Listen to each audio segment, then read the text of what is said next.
Is this thing even on? It works. I think we had a perfect transition. Welcome back to the Build Show. I am your host over here at the Empower Gaming Studio, Ben Estrino. And tonight, we're going to build a PC. But not just any PC. Tonight, we're going to be building Blake's PC.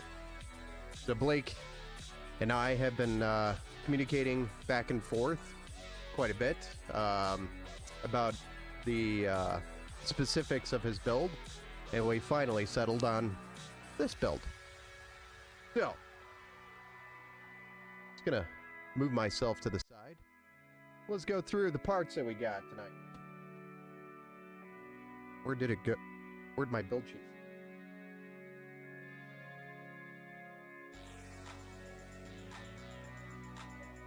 Would help if I had my build sheet, though I do have all the components in front of me. I could go off of that. That is a little loud too.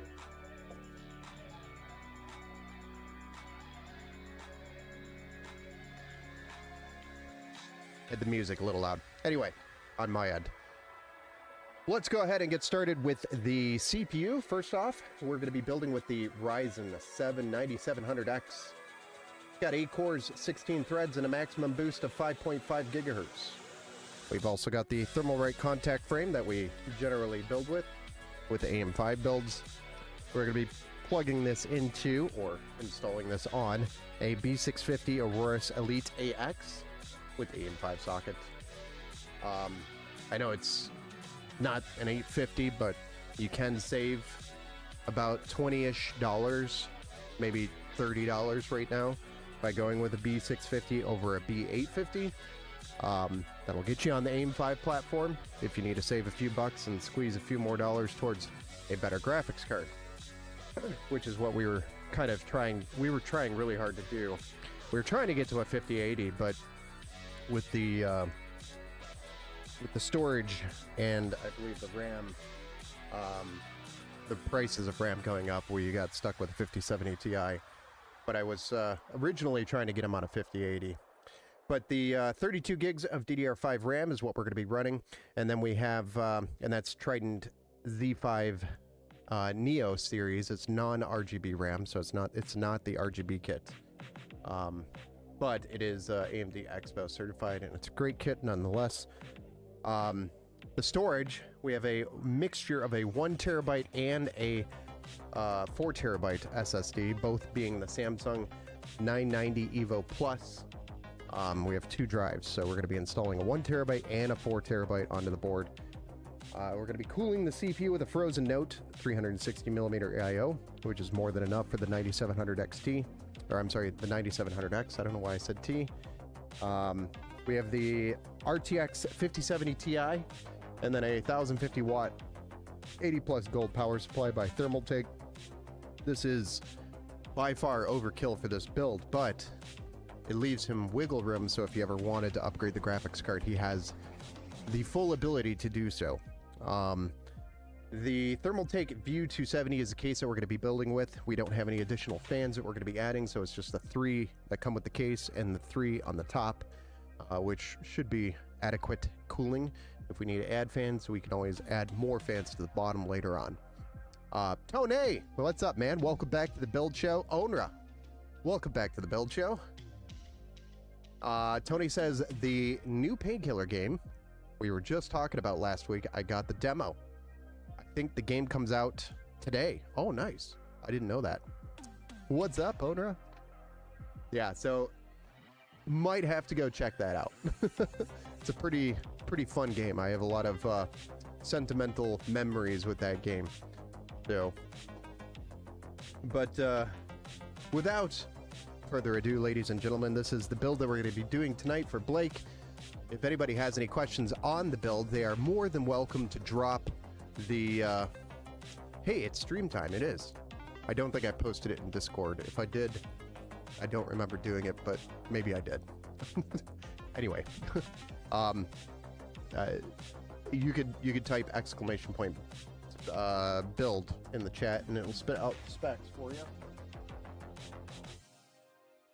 So, let's get started with the build, shall we?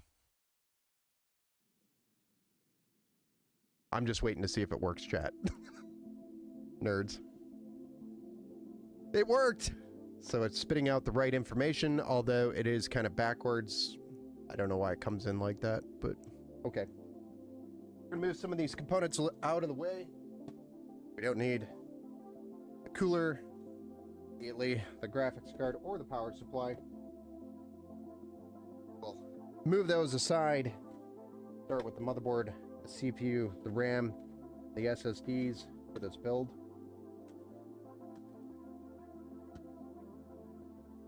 Go ahead.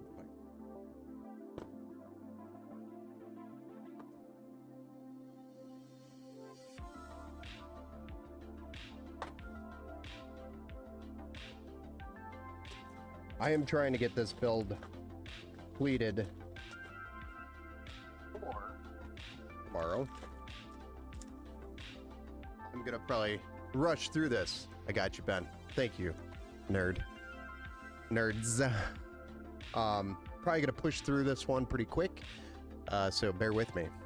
Thank you for posting it in the Discord channel. I meant to do that. I was thinking about it. It was on my list.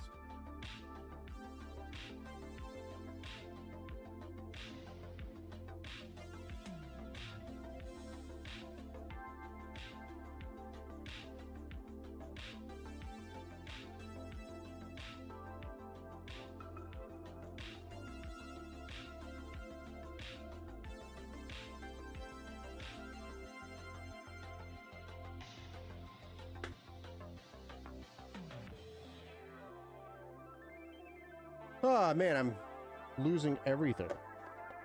Set something down and it's like poof, gone.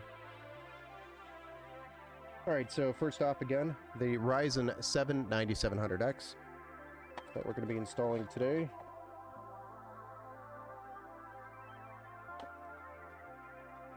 Very nice, powerful 8-core 16-thread processor by AMD. The Zen 5 Texture. Ooh, just wait till you see. You're going to be building a new streaming PC ASAP. Am I?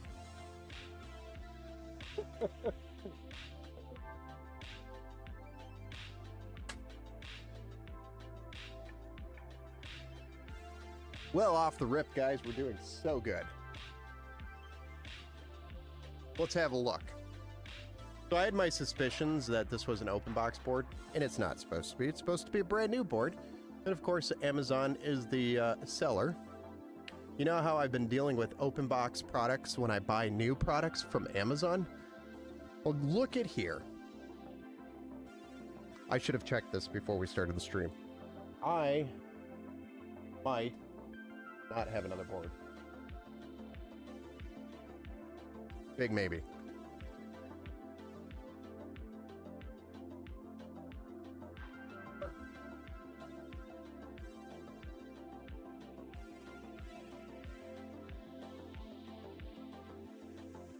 Well, that's a fail, because this was the only build I was going to do tonight. Off the rip, we're at a fail. Unless we could fix the pins, which I really don't want to do for him. I want to give him a brand new board, like you're supposed to have. So, I had my suspicions when I opened this up. And it's definitely... Oops. Wrong way. Uno momento. Get a nice good close-up of it, right? Yeah?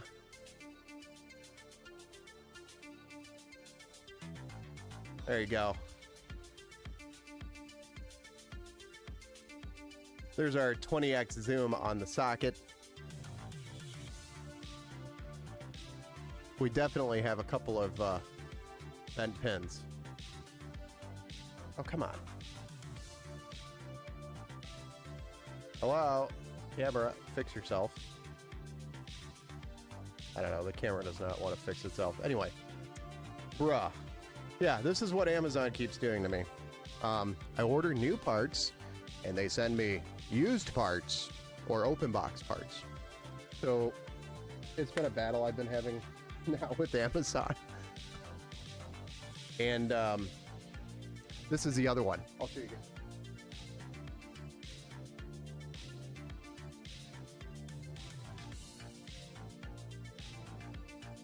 here is a brand new 990 Evo Plus 4 terabyte. At least that's what I ordered. When you open it up and look, there's nothing in it. It was actually previously opened up. So we open this bad boy up. Looks brand new. There's no drive. So I had to get on support and explain to them, yeah, the product is not in the box and it's open box. And I ordered new. I'm not ordering used parts, guys.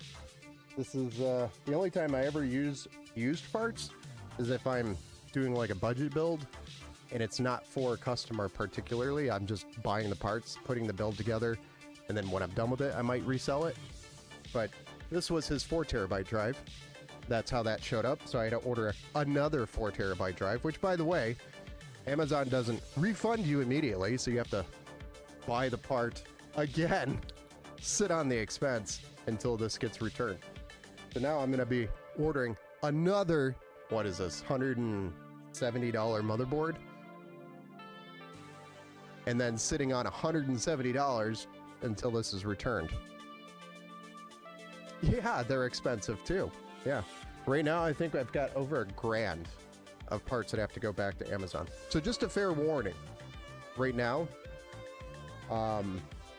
Amazon's kind of sucking and dropping the ball when it comes to, I ordered a new part and I got a used part. So I should have checked this before the stream because I had my suspicions, but I was like, yeah, it'll be fine, right? No, it's not fine. So we're gonna have to order another board because this one is not gonna be usable. And I don't have another B650 here. I do, but they're micro ATX boards for micro ATX builds that are coming up. Yeah, that sucks.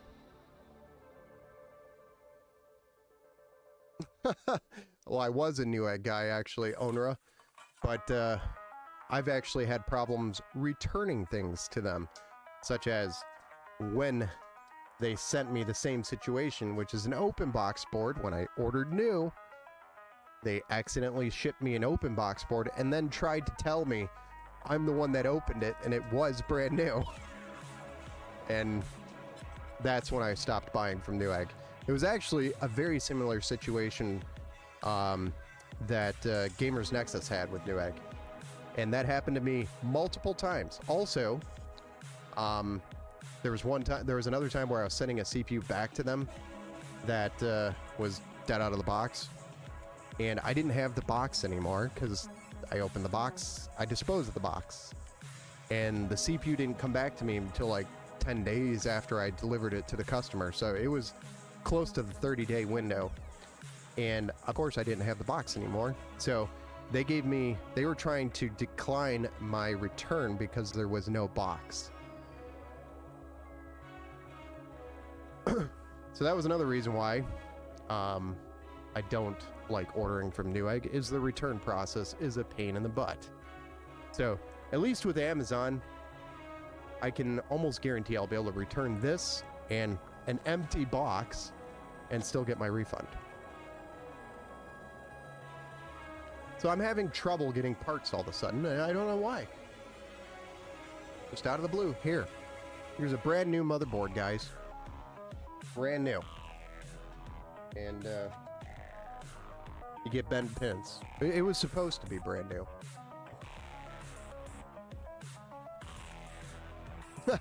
Yeah, I gotta move next to a more lenient Micro Center.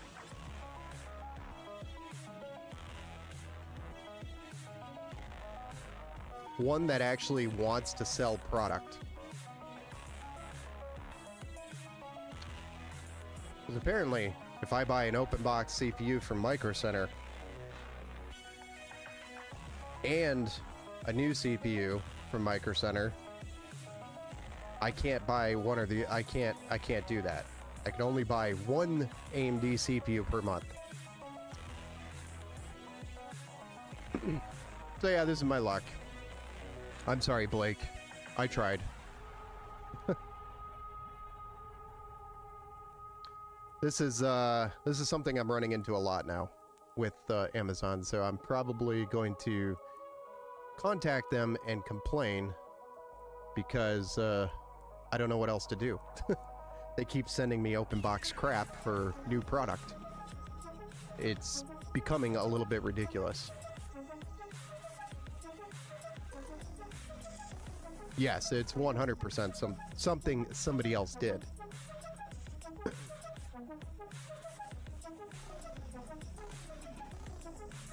Yes. Yeah, Tony, they definitely took the SSD out of this, but my frustration is that I ordered a new product.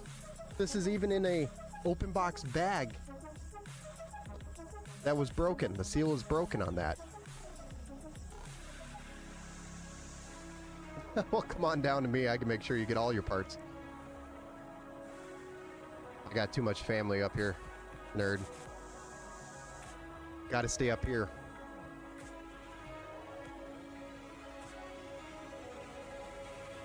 This is beyond frustrating.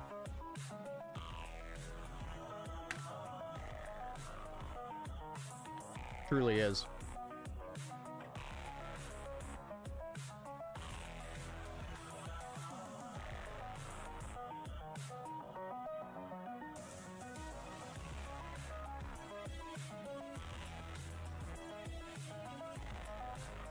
I don't know what to do here, guys.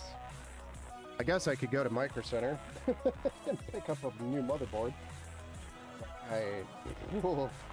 Don't get me started on Micro Center right now.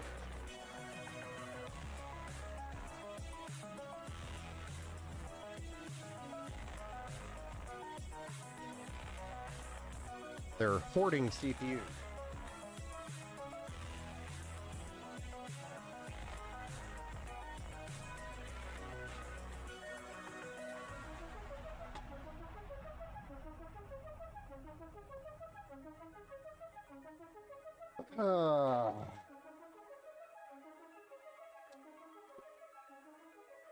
This sucks. I'm gonna open up the rest of my motherboards that I got here. Check those while I'm at it.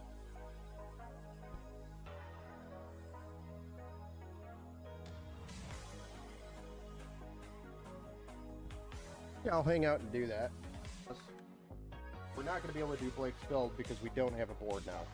Because the board has bent pins. Because Amazon screwed me. Again.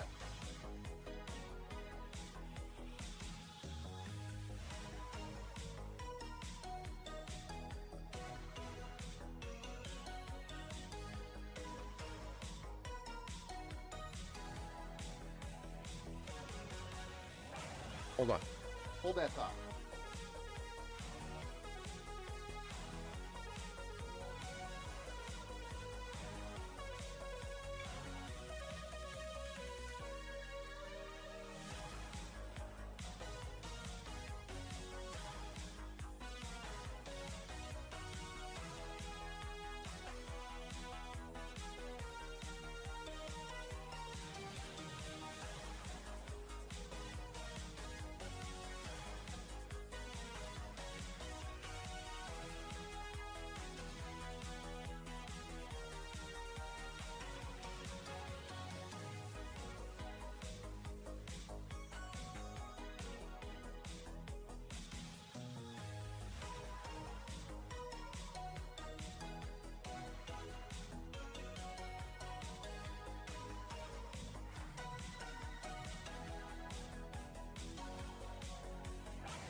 Okay, so I ordered Blake's replacement board.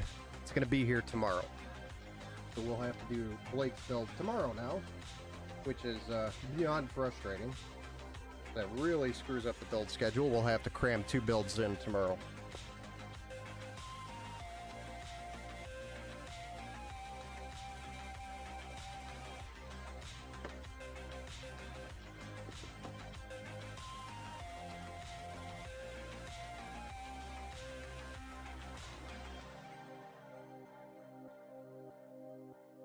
With that being said,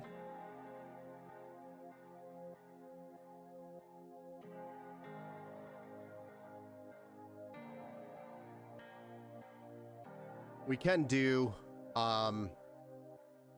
$500 build, which is something I've been meaning to do for a while anyway. So this is an extreme budget build. So back in the Discord channel, I had asked if anybody wanted to kind of put together a build or ideas for like a $500 build challenge.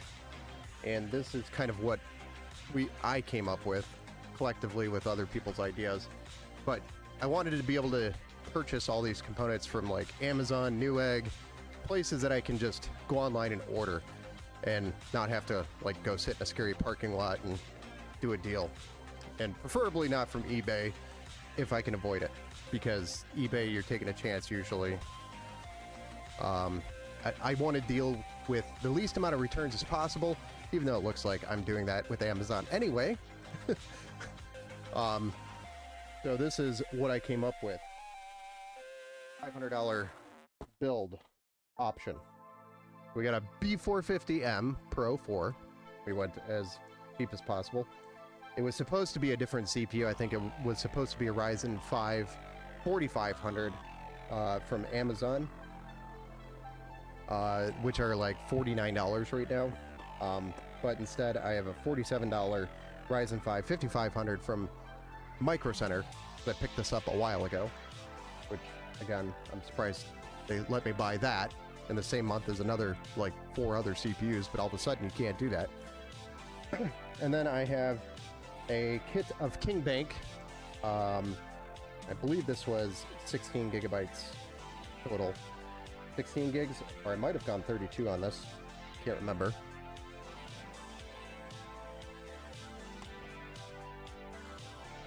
We'll see. I guess you'll have to get into the warehouse game then. Yeah. I don't know what I'll do. Yeah, this is 16 gigs. So 2 8-gig sticks, total of 16. Couldn't remember what I put in there. And then I did go with a 1 terabyte King Spec SSD, Gen 3, NVMe.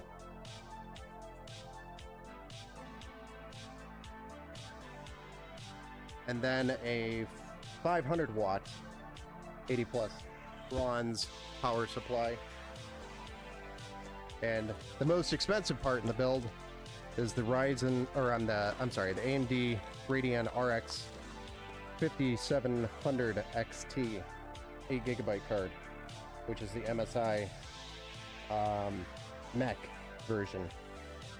This is actually a 5700, not XT, but it is OC. So has a smell to it.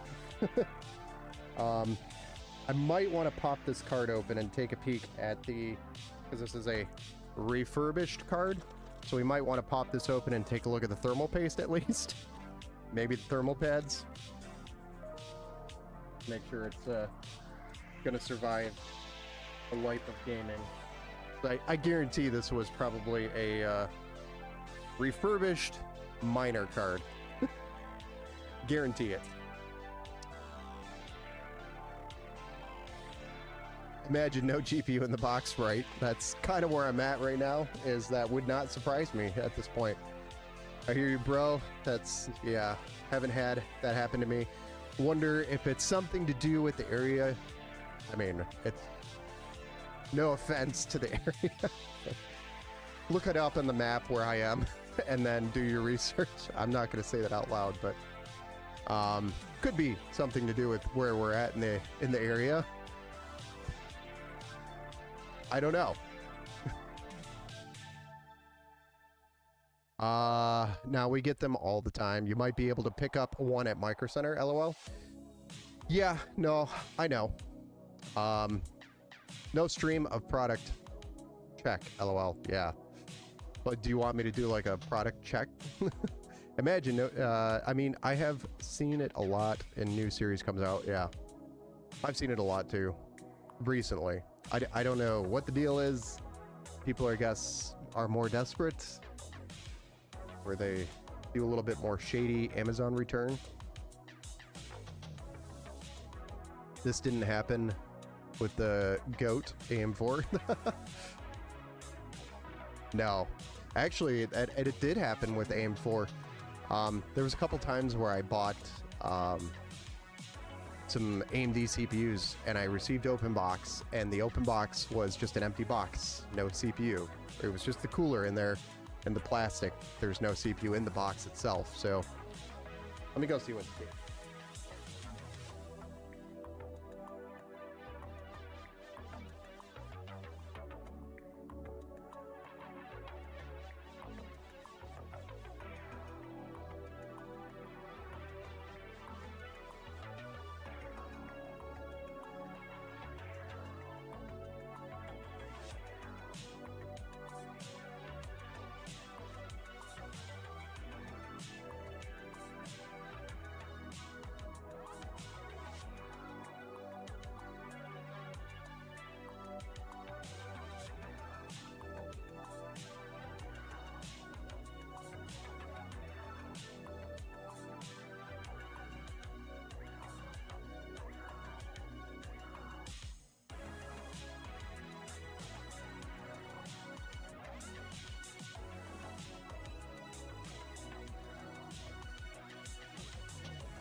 Crap.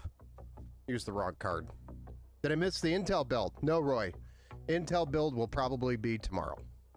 So you didn't miss it. We were doing Blake's build, but unfortunately, Blake's build has a motherboard with bent pins. So I have to get a replacement board, which I ordered. It'll be here tomorrow. And I've been getting a lot of this situations. I'm gonna just remove this.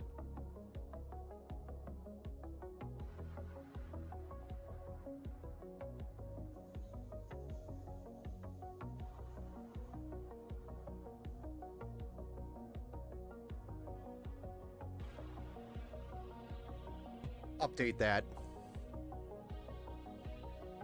Anyway, so let's go ahead and do the $500 build challenge, which is this is what I came up with.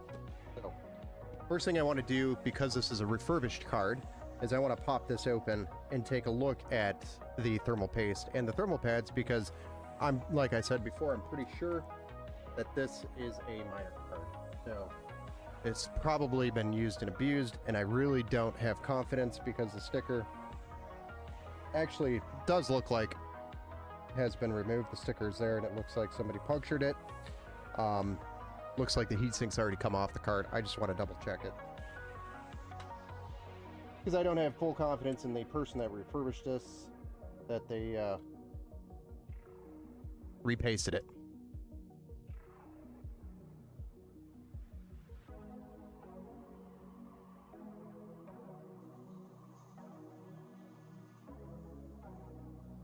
Juicy washers.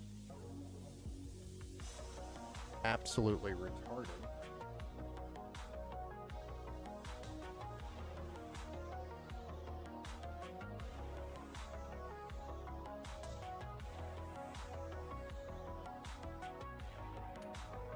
Or put metal washers on the back of that card. Don't do that.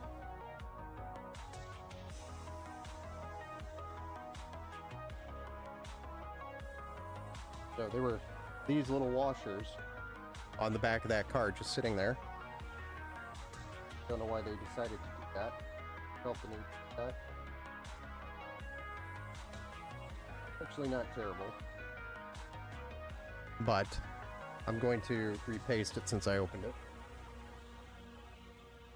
Pretty impressed that the paste looks pretty fresh.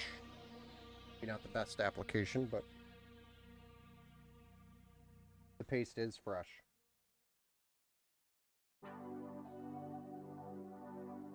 So this probably would have ran just fine.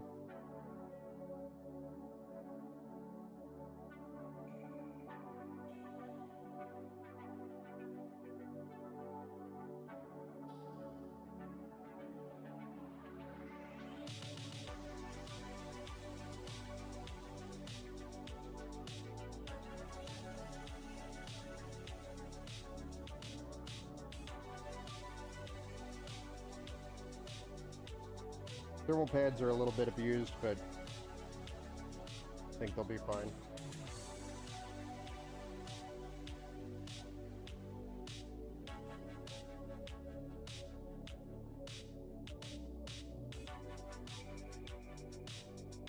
So I'm just going to repaste it and put the heat sink back on and see how it does under benchmarks when we get to that point.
It's refurb, so he's checking the paste. Why are you opening the GPU? Hey, what's up, Happy? Dude? Dudev? Dudev? Welcome back to the build show. There was a refurbished card, so this is a $500 budget challenge build. I was originally doing another build tonight, but unfortunately, Amazon sent me, instead of a new board, an open box board, and the open box motherboard for that customer's build had bent pins on it, so we can't use it. So I have ordered a replacement board that'll be here tomorrow for that build, and so instead, we're on the fly going to do the $500 budget build challenge, which I was going to do on a weekend stream, somewhere where it's a little bit more relaxed and less of a process. But here we are, making stuff up as we go. So this was a AMD RX 5700, which was a refurbished card, and I guarantee this was a minor card at some point, which is why we're able to get it for relatively cheap. I think it was like around $100. And I was just worried that the thermal paste was probably cooked, and the refurbisher maybe didn't do a good job refurbishing the card, but they actually did a good job. So because I opened it up, I repasted it, because you don't ever, whenever you break the seal of the thermal paste, you want to apply new thermal paste so it seals it again nicely. So that's at least one of my rules. If I open it up, I'm going to repaste it. So with that being said, we're going to continue with the budget build, which we do have an AIM 4 Ryzen 5 5500. Again, this is one that I grabbed from Micro Center a while back.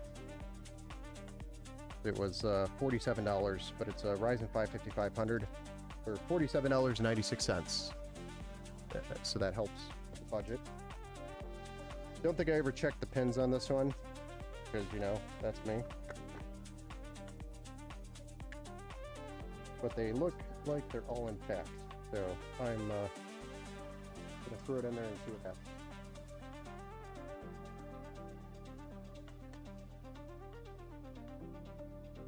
And somebody peeled the sticker when they sent this back to Micro Center and just put the sticker on the box. So now the sticker is stuck to the plastic, because people are special.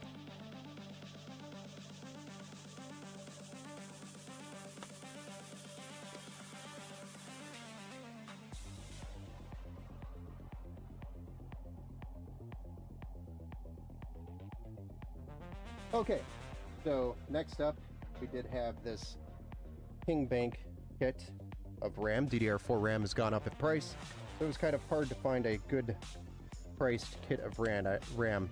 I've used King Bank before, especially in tight budget options, and I mean, it worked. So again, this was a $500 challenge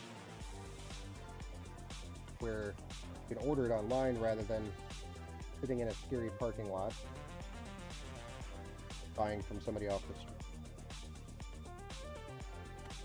Although, you know, a lot of people have had good success doing that. Not everybody's scary, but my perspective is that I can't go do that 1,000 times. If I want to repeat this build for a cheap build for, you know, kids for the Christmas, where parents don't want to spend a lot of money but want to get them a gaming PC for Christmas or something, this is kind of the option that I want to make sure is available. Something like this, very cheap, entry-level kind of build. Or believe it or not, I get that a lot of that, especially local. But I want to be able to make it so that I can source the parts quickly, and so I can focus on assembling the builds. This is a 1 terabyte King Spec SSD, also purchased on Amazon. So very easy to replicate the build. Most of the parts came from Amazon.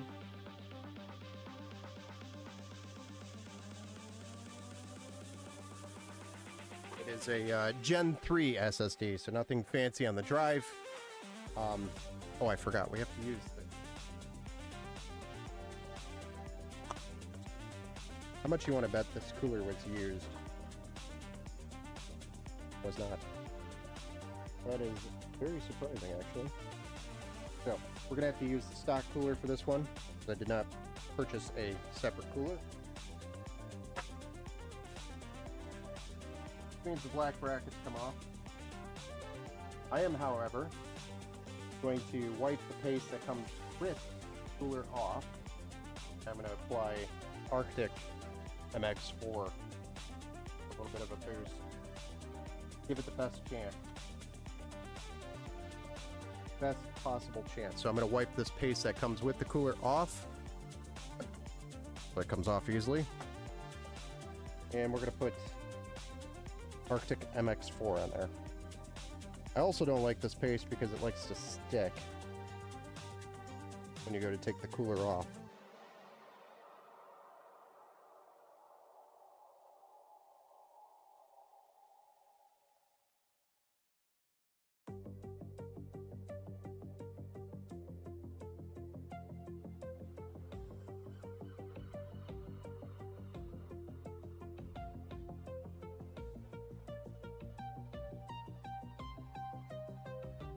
Micro Center has combo deals on Amazon. Was checking that out the other day. Yeah, but they're not the same as this combo deals at the store.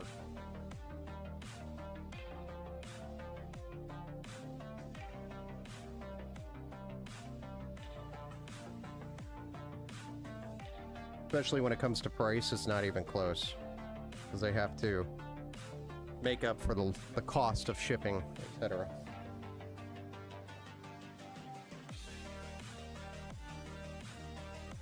So long since I've used a stock cooler. Kind of feel.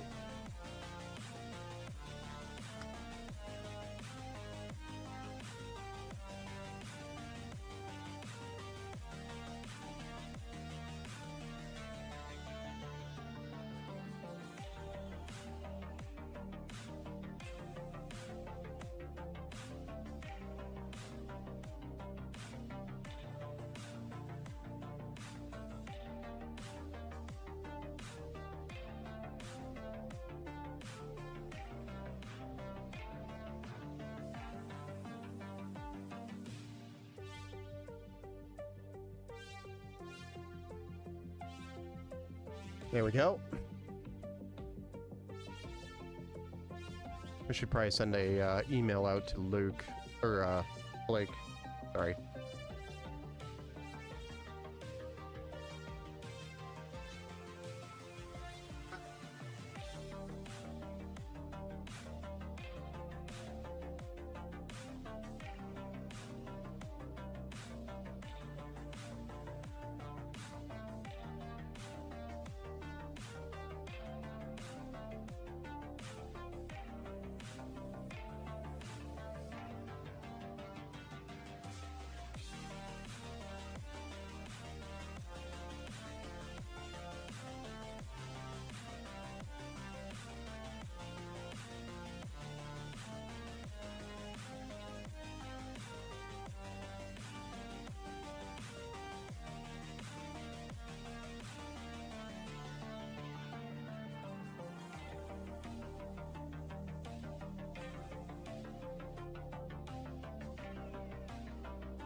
Okay.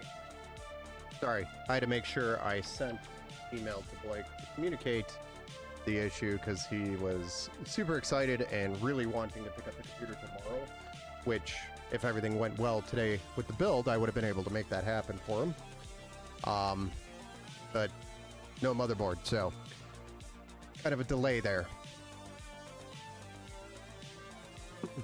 I miss Fry's. Oh, yeah. The electronic play store. Yeah. We never had one over here, so I never got to know what Fry's was, but I know it was similar to like a Micro Center. All right, so let's go ahead and get the case out, which we do have an Oakiness, a Cypress free.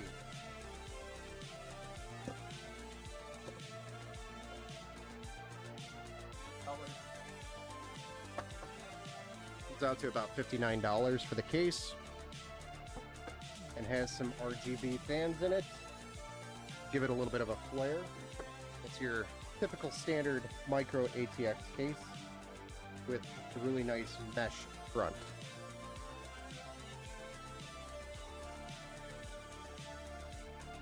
Very roomy too, so you can put a tall tower air cooler in here if you wanted to.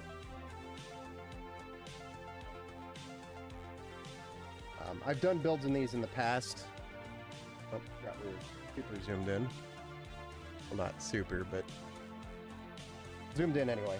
So, I've done builds in these in the past, and they've always turned out very nice. Oakiness in general, their cases are usually pretty good.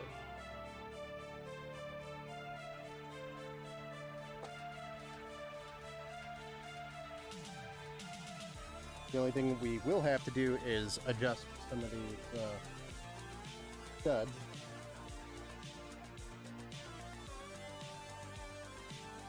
That one has to move down, and then we have to add 2 more for this particular micro ATX motherboard.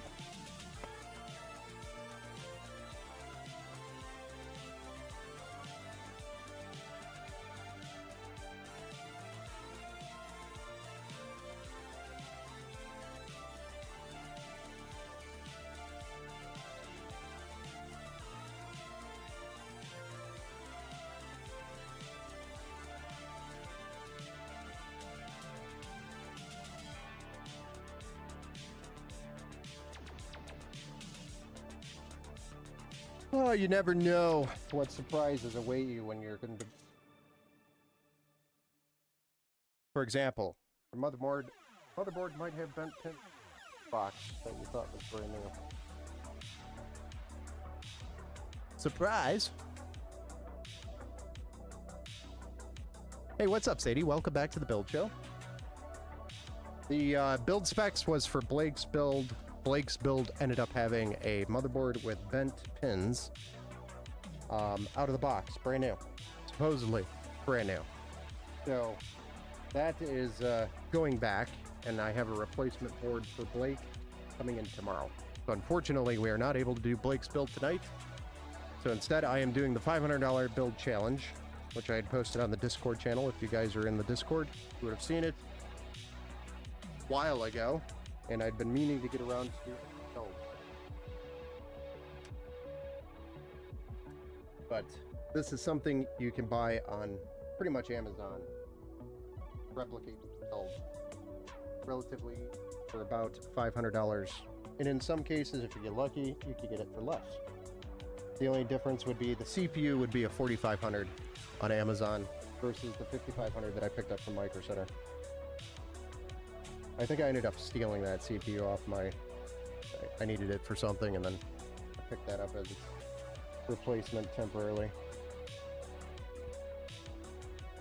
Bent pins, boo. Yeah, it sucked.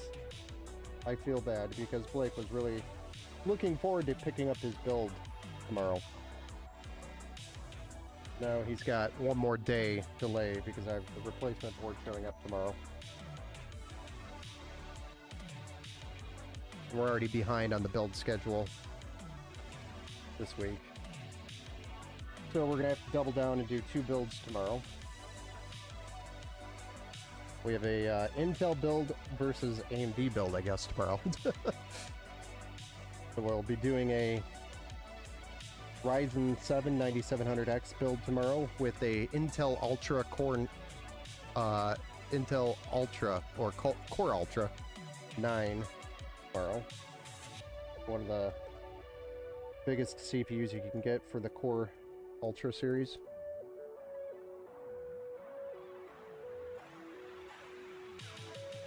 And I guess it would be black versus white as well. AMD wins, no contest. Tomorrow's build stream will be a little bit different. But we'll be doing 2 builds tomorrow. So it'll be probably a long stream tomorrow. So I guess this is your build up to tomorrow's stream. All right. Motherboard is in. Very easy to install in this case. You just have to make sure, like I said, that the studs are all in the right places for the mounting points on the board, and then you're pretty much good to go. Drop the board in there and mount it up.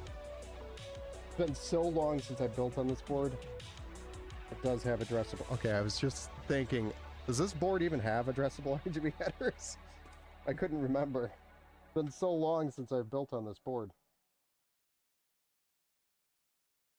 And it does, at the bottom.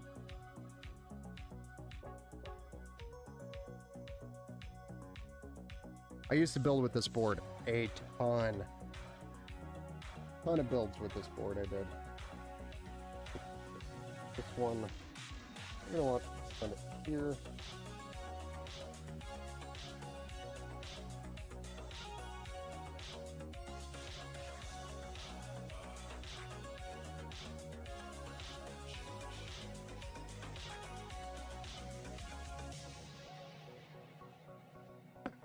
The 1085K was my last Intel, been AMD since. Yeah, that's most cases right now. Oh yeah, I don't think we have USB-C on this board either, I didn't think of that. So, USB-C will not work. I don't even have to look. I know this board doesn't have it.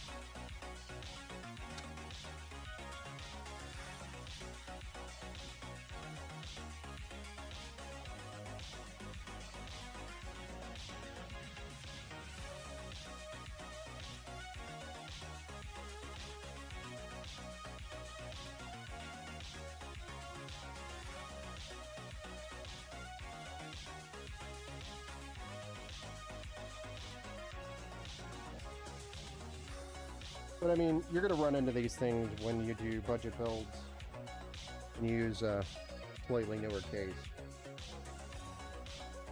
Oh. I didn't realize.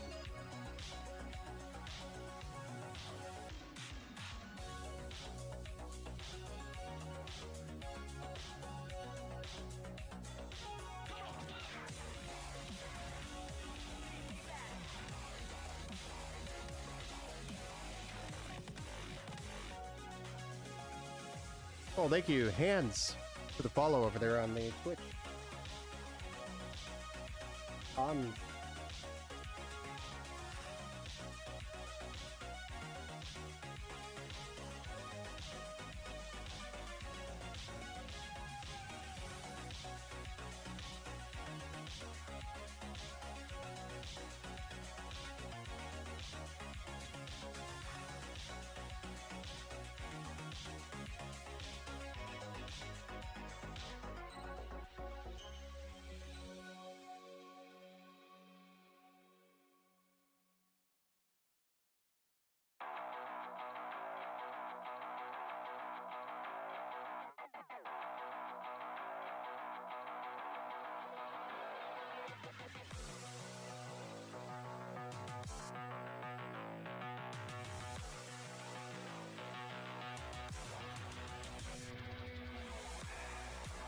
Getting the front panel connectors and the fans and RGB connections in place,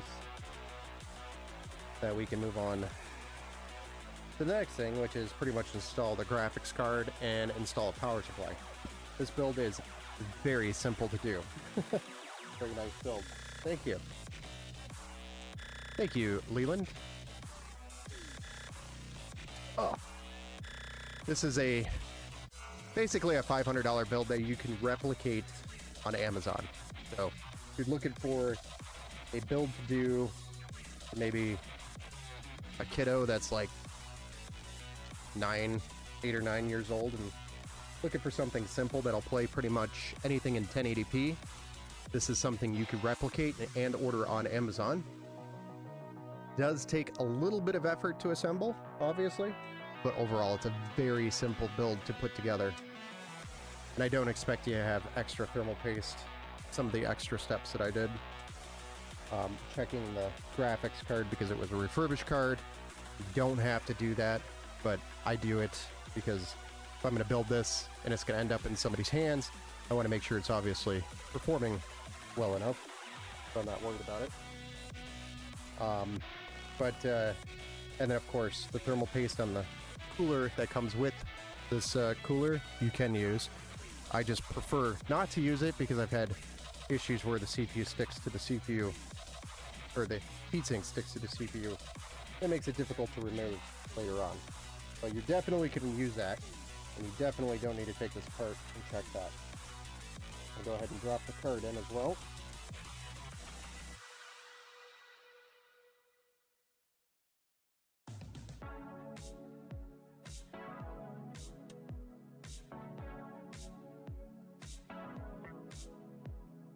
But I wanted something that we can just replicate and say, go buy these parts and build it. And your kiddo will have a awesome Christmas with a snappy little gaming PC that'll play pretty much anything they throw at it. Limited, of course, in 1080p. You can maybe dabble in some 1440p, but it's not going to be the greatest experience in 1440p. I would definitely limit it 1080p.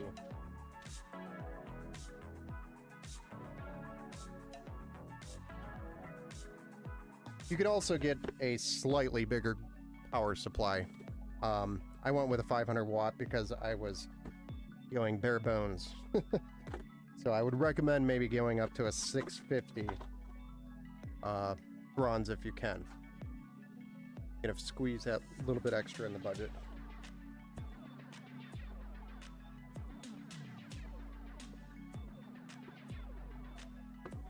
And I might even change it out.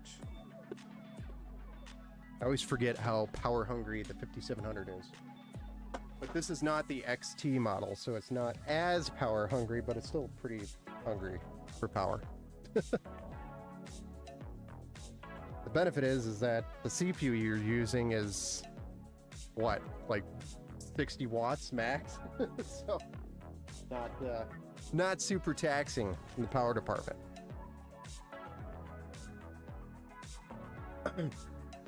Could I get some advice? Yes, Hands. Feel free. Ask away, and I would be happy to answer your questions. Sorry, I didn't see your chat up there. Probably from a couple minutes ago. Tony, I'm always rooted for the underdog back in the early to mid 2000s. Used nothing but AMD, an ATI before AMD. Yeah. So did I. Except for the graphics card. I used NVIDIA for my graphics card, but again, wasn't because I didn't like ATI. It was just a preference in the applications I was using. It made more sense to use NVIDIA. So, the underdog this time deserves the hate.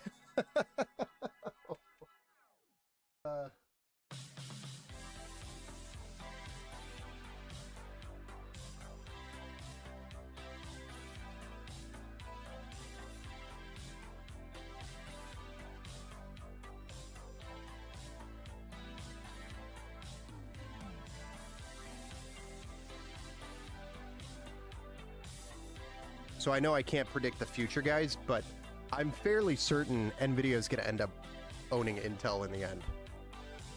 So, pretty sure that's what's going to happen. So then it will be truly NVIDIA versus AMD. Got a feeling.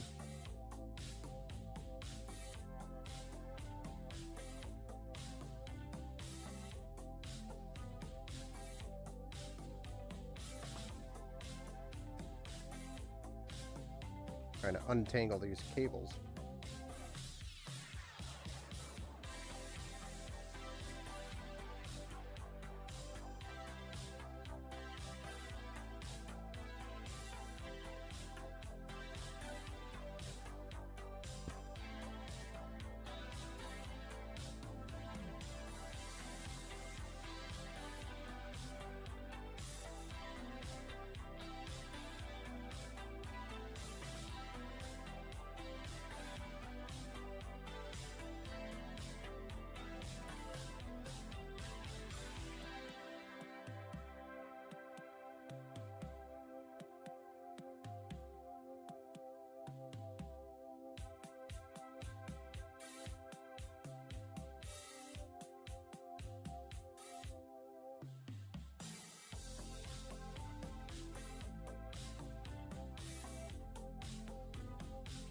I guess one of the last things I would mention or comment on this build is that it does not include Wi-Fi.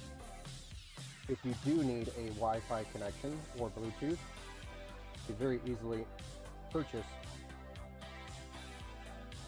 a Wi-Fi, PCIe Wi-Fi card, which will get you the Wi-Fi that you need. And that would install right here simply at the top slot.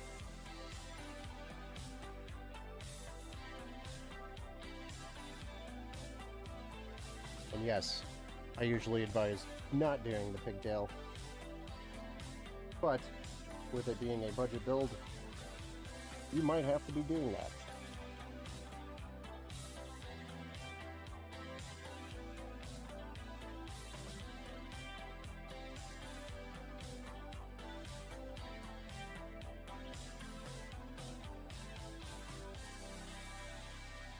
That is the realism. Hands over on Twitch says, I'm currently looking for a new GPU. I have a 3050. I found a 5060, which is honestly the only thing in my price range. Is it a good choice? So the 5060 would be a pretty sizable upgrade for you. So yes, I think it would be a good choice, especially if it's in your price range. Although, especially, well, yeah, let's step back, guys. So I'm thinking of these things in my head already, but I want to explain my thought process. The 3050, he has that in his system already. He more than likely has a lower end power supply, so we can't get really crazy. For example, we could say, well, maybe you should go find a 3070 for almost the same price, or if not, maybe a little bit less, and have a little bit more performance. But that's going to require more power supply. So if he doesn't have a bigger power supply, it's going to create one more work for him, and two more thank you for the follow. Two, it's going to create more costs if he has to, one, upgrade the power supply to get to the 3070. So my thought is the simplicity of going to the 5060 and also having the availability of the newer DLSS version is probably more of a benefit. But yes, probably more effective to find like a 3070 or a 3080 used on the market. Price-wise, you get more performance out of it. Might even be able to find like a 4060 Ti in that price range. I don't know what the used market looks like for a 4060 Ti right now, but I have a feeling it would be somewhere close. So, yes, the 5060 would be a good option. Although, hear me out, another side track to think about is the AMD Radeon RX 9060 XT 16 gigabyte, which is going to be about the same price as a 5060. The 5060 only has 8 gigs of VRAM, whereas the 9060 XT 16 gigabytes, specifically if you're looking at the 9060 XT, I'm talking about the 16 gigabyte version, not the 8 gigabyte version. It's going to be about the same price as the RTX 5060, and it's going to have double the VRAM. The downside to that is you are switching from NVIDIA to AMD. It's not really a downside, but it's extra work. So you'll want to do a display driver uninstaller, remove the NVIDIA drivers when you go to install your new card. So you do the DDU, shut down the computer, pull the NVIDIA card, the new card in, install the AMD drivers. Which OS are you familiar with? Windows? He left. I'm the only viewer. Gotcha. Well, I've got, I'm streaming to Twitch, YouTube, Facebook, and Kick. So, Kick I'm not very popular on. There's not a ton of action over there, unfortunately. So, if you're feeling lonely, YouTube chat's probably where most of the action is at. Testing Kick. Gotcha. How much is a Wi-Fi card? 10 bucks or something? Tony, you can get a wireless PCIe card with Wi-Fi 6 for like 20 bucks. Even a TP-Link. Right now, I just saw one, but here I could show you which one.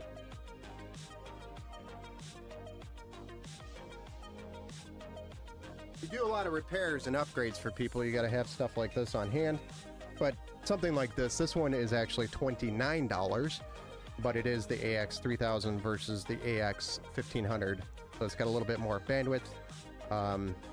Means downloads are going to be a little bit better or faster on this one versus the cheaper one. But this has Bluetooth and it has the Wi-Fi 6 built into it. Very easy to install, gets the job done. But you install it in that top slot right above the graphics card to the left of the SSD there, and then you would put the Wi-Fi antennas on the back, and there is one cable that comes off the back of this that goes to a USB 2.0 header at the bottom of the motherboard. So make sure you install this before you install the graphics card, because you can't get your hands down there to plug that in. Or if you don't plug that cable in, you won't have Bluetooth. The Wi-Fi will work, but the Bluetooth will not.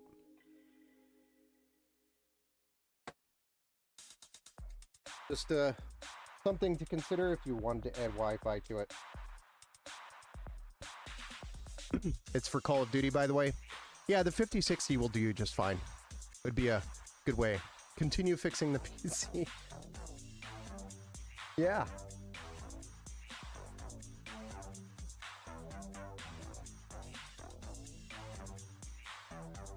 All right.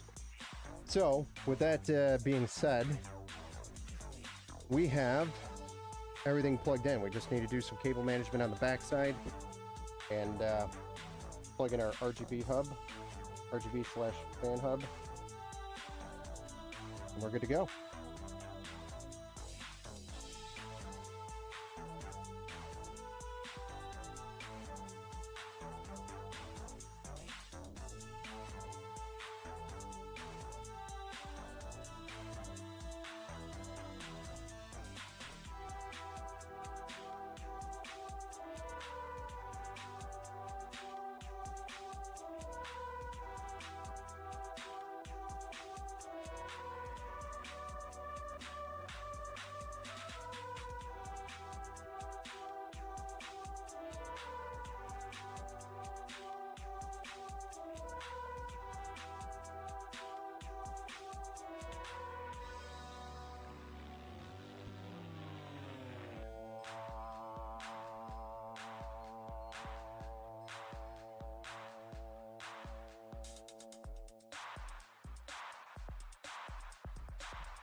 Alright, there's not a whole lot to this build. It's very easy to do, like I said. If you're looking for something that's really simple, that'll your kiddo on a gaming PC for cheap, and you want something with a return option such as Amazon, your investment is somewhat protected, then this would be a very nice 1080p option to build today. It'll last about a year or two.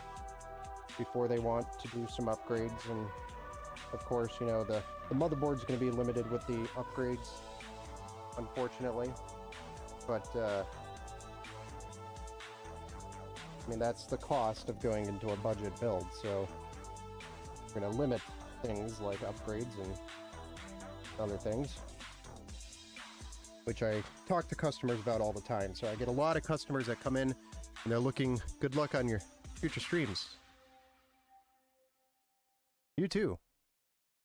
Hey, what's up, Kyrell?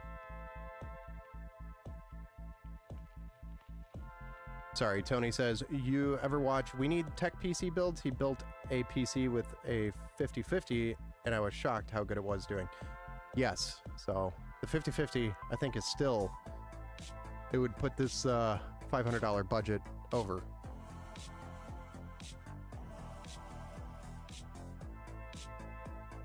I think it's like a $200 or $250 card. Yeah, the 5050 doesn't do bad.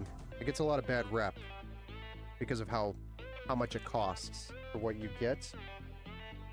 You're better off just buying like a 3060 or a 4060 for less. Is the point of why it gets bad rep.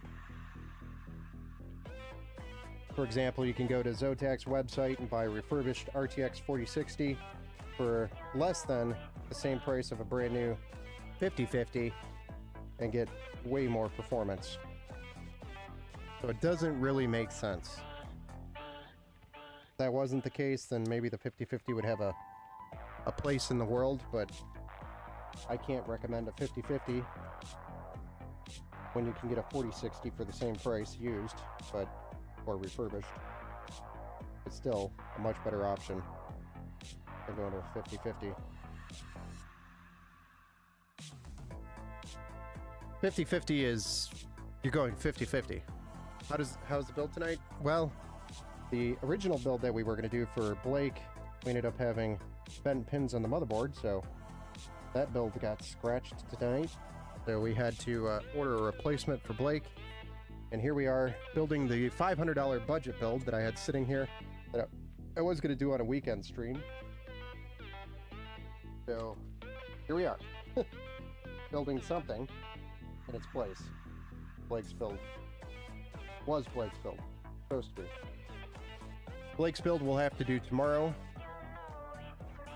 I like saying 50-50 saying. Yeah. 50-50. Is that the right way of doing it?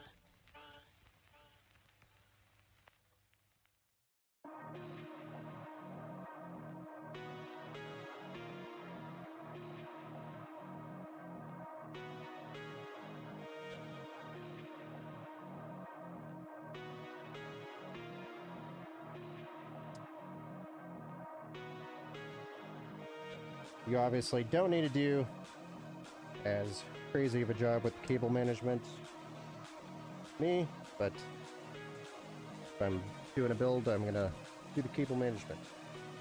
Simple. There you have it. Cable management.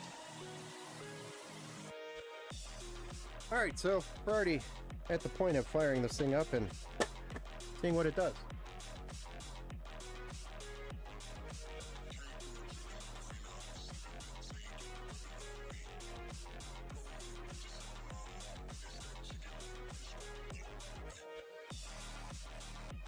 But this is what it will look like. I will say, this thing might need a support bracket. Because the card's a little heavy. Got some weight to it and doesn't have the greatest support, because that started becoming a thing around that generation. Where everybody started actually worrying about the bow in the card. Which is funny, because nobody ever cared about it before, and then all of a sudden it became a thing around that generation. So everybody's like, duh, you gotta buy a support bracket. You're killing your card. So I guess we can say GPU sag awareness became a thing around the RX 5000 series, which would have been also the RTX 2000 series.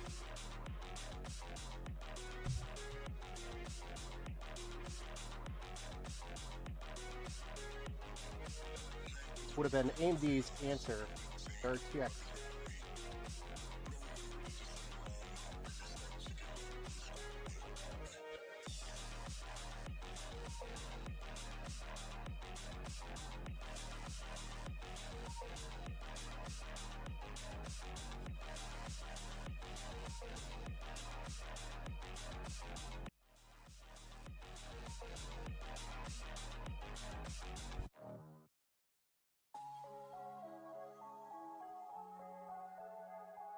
All right, y'all ready for this? Ready to fire this thing up and see what it does?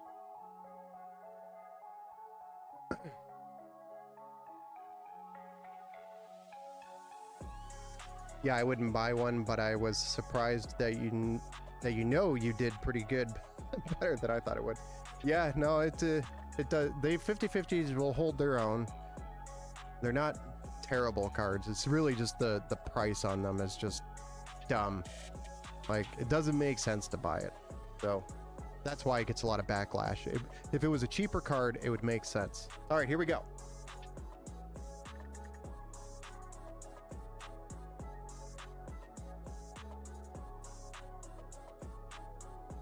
Would help if I... Uh-oh. Oh, there we go. Would help if I had the switch on the power supply on.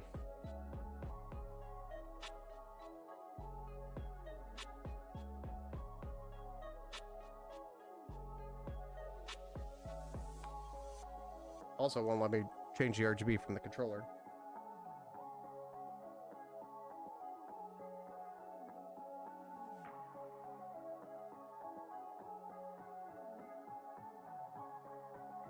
Oh.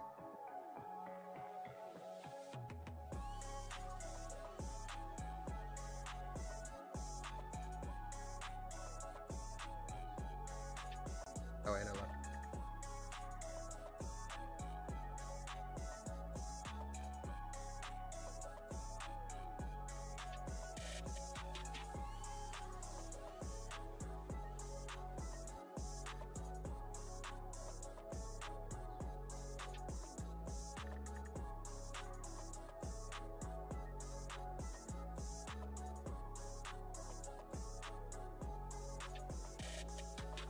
There we go. A little bit of RGB.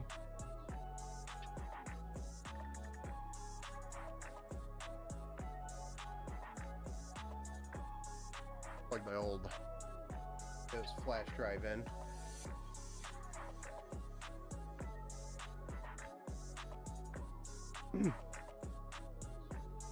They're not bad cards. There are no bad cards, only bad prices. Yes. That's exactly what's wrong with the 50/50. And honestly, the RTX 5060 Ti 8 gig as well. Kind of on the price. What makes it a bad card?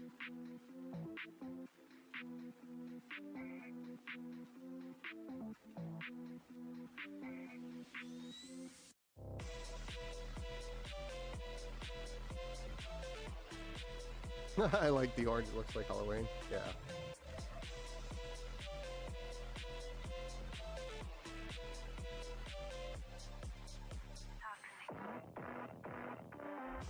Three and a half gigs of VRAM. Except the GTX 9070. No, it has 4 gigs of VRAM.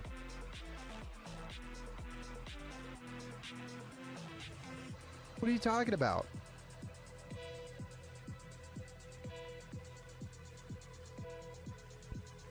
Oh, I'm gonna have to make sure Secure Boot's enabled. This will play Battlefield 6, I think. Yeah, it has TPM and Secure Boot on this board.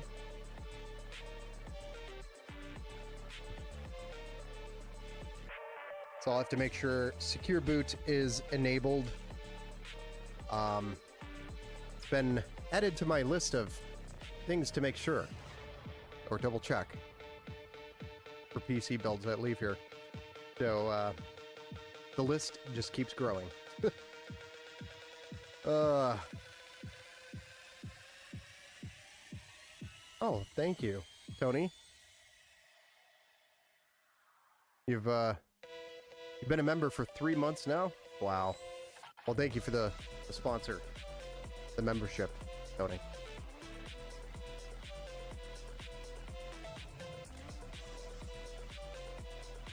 So right now I'm installing Windows 11. I was going to see if we can get some benchmarks running on this thing, but it's probably going to take a while to get Windows installed because I don't have an image for this board or this. I don't have an image ready. So, or I would have pre-installed Windows on the drive and had that all ready to go. So basically we'll fire it up and go straight into it. But who plans ahead around here? Thank you. Windows 11 Lite. Yeah, you can do Windows 11 Lite.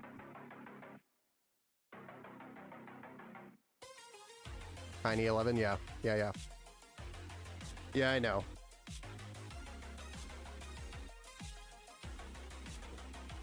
Let's see how long this install is going to take. We're at like 50% install right now. But then we have to install drivers and all that fun stuff. I'm already irritated that the board that we were originally going to build with for Blake's build had bent pins. Already kind of in a blah mood tonight.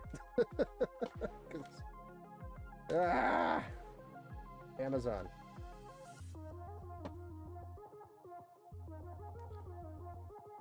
How do you deal with bloatware? I don't install it. Unless you're talking about like bloat on Windows 11. Pretty much, when a PC leaves here, it's going to leave here as stock as possible. So, yes, I'd love to modify Windows, and yeah, Rufus would be an option to for the installer, or for creating the bootable drive, right? If that's what you're referring to, some giant idiot, I don't know. But I try to keep things as stock as possible, because when somebody orders a PC, I have no idea who it's going to. I don't know their experience level. I don't know if they want some of those features that would be typically disabled on a gaming PC. So it leaves here pretty much stock with the Windows side. There's a couple of things that I'll change in there that are pretty much default, especially for a gaming PC, but outside of that, it's pretty stock.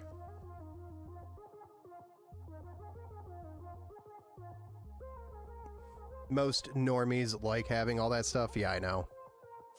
Oh, the mods. Yes.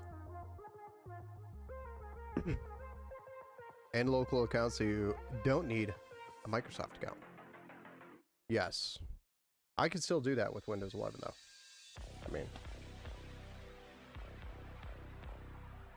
the specs will already let you know the use. Okay. Hey, Mike. Ben's back in action. Temporarily today. We'll be back at another stream tomorrow. A double build Wednesday.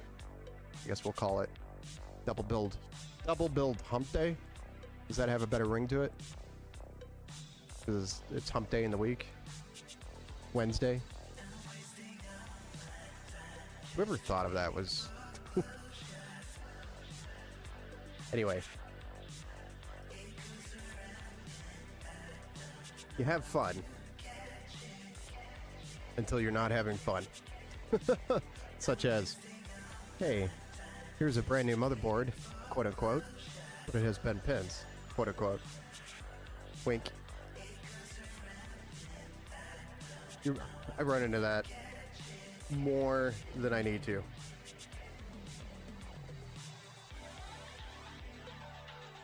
So the replacement board will be here tomorrow for Blake's build, and we'll do Blake's build first tomorrow, and then we'll do the Intel build.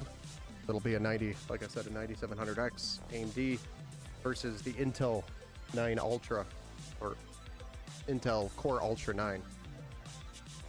Always get my wording mixed up with Intel because I don't ever do anything.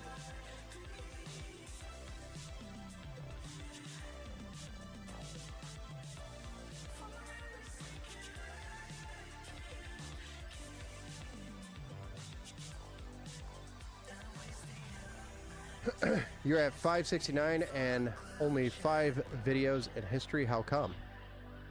569 where? Are you talking about in Kick? I don't know. I don't really do Kick. I stream to Kick, but I don't get a lot of action over there. Like I said,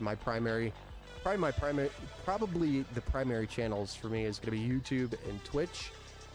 And every once in a while, Facebook pops off. So that's probably why, because I really don't do anything over there on Kick. Just don't get a lot of traction over there.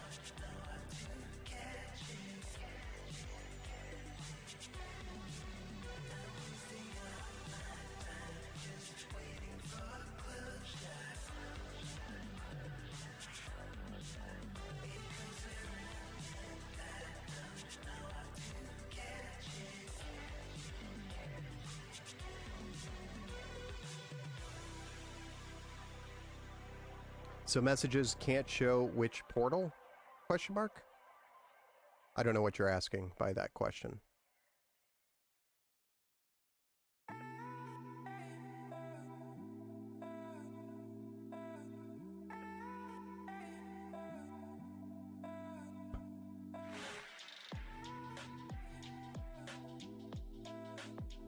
Intel for the win, Roy, over there on YouTube. Also, remember, boards have the boost option for those chips now. This is, I think, my second time ever building with a Core Ultra series, so it'll be interesting. Everybody wants AMD right now. Messages. Can you tell if it's from Kick, Facebook, or YouTube? Yes. Yes, I can. So I could tell that you're over on Kick. I can tell Some Giant Idiot is both on Kick and Twitch and YouTube. And then, of course, I have YouTube chat, and then the Facebook chat gets mixed in over here in the global chat. So, yes, I could read all of the chats. Your mod? Yes. Some Giant Idiot is a mod. We've had some pretty ridiculous people in the chat before.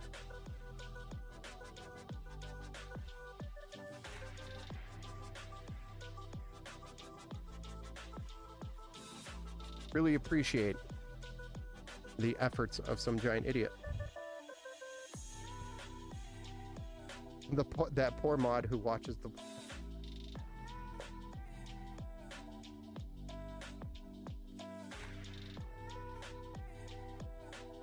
Okay. Well, the good news is the card's not artifacting, so that's a plus.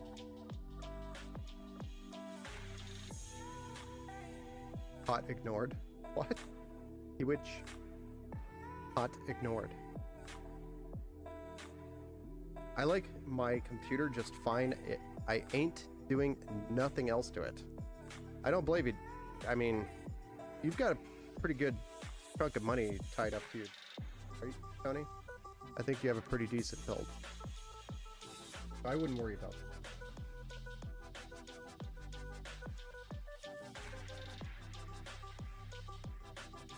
I think you're set for a while. Mike, Ben, do you want my second-hand Corsair keyboard? I'm buying a Vanguard Vanguard. I would say give it to somebody if you're going to give it away.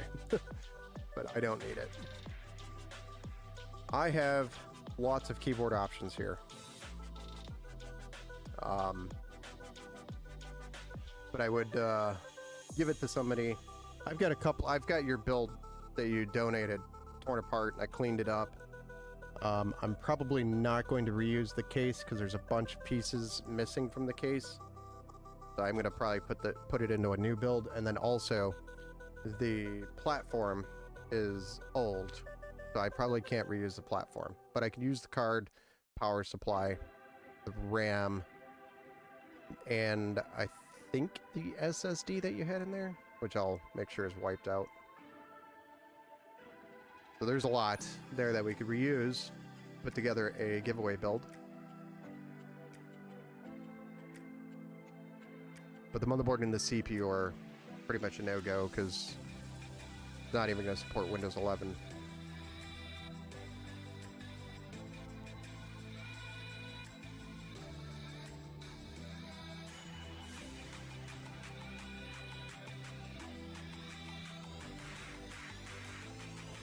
Right now, I'm just downloading some of the drivers for this build. Just getting these downloaded. Hey, Card Joe.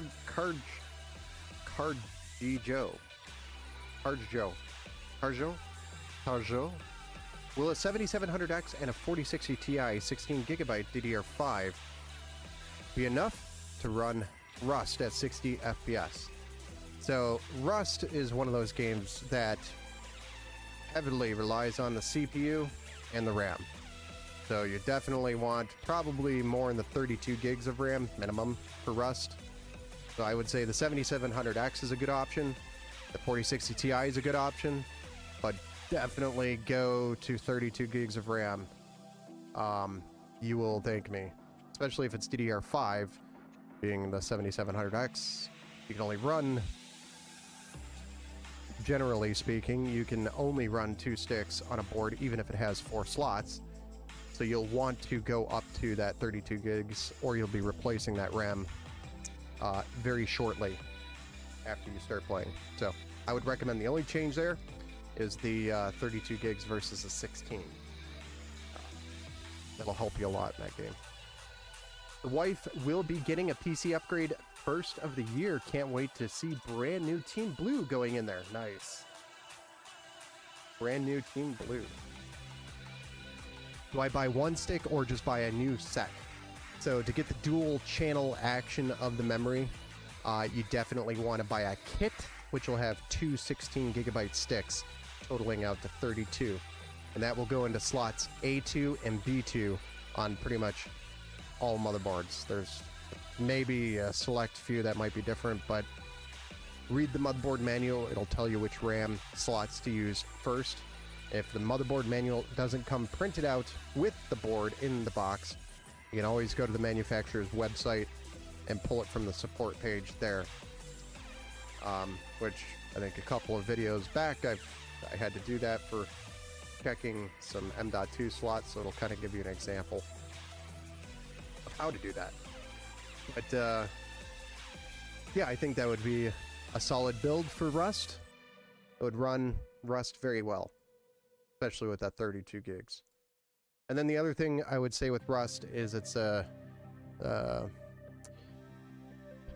read-write on your SSD. So don't cheap out on the SSD.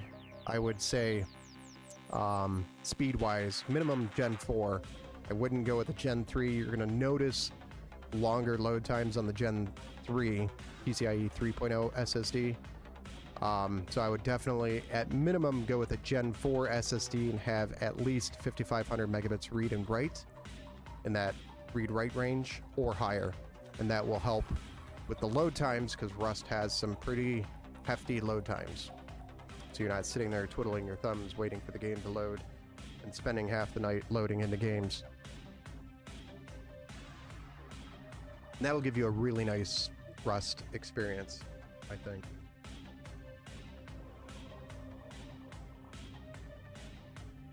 So what I'm saying is in the SSDs, when you go to buy one, don't just buy it because it's the cheapest one. Buy one that's meaningful for the Rust, for the title. That will save you some headaches as well. And you won't need anything crazy, especially if that's the only game you're going to be playing is Rust. You can definitely get away with like a 1 terabyte. Yeah. Yes, but make sure it's a Gen 4 PCIe 4.0 Gen 4 SSD. So for example, the Samsung 990 Pro Evo is a Gen 4 SSD and it has about a 7,000 megabits read-write. Or if you want to go something, might be a little bit cheaper right now, I don't know. Something a little bit cheaper might be the Team Group MP44. That would be a good one. 1 terabyte. Or you could look at Silicon Power, the UD90, is a decent, usually budget-friendly SSD as well. But those are all 3 Gen 4 drives.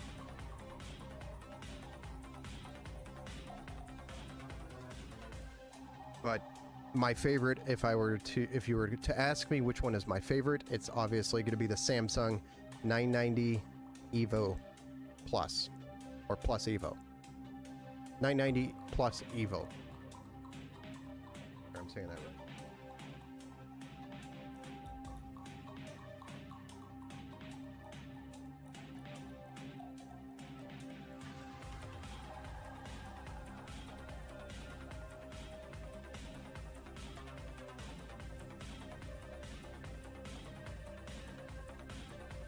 I like the 990 Pro. The 990 Pro is another good option, but those are just, for some reason, harder to get right now.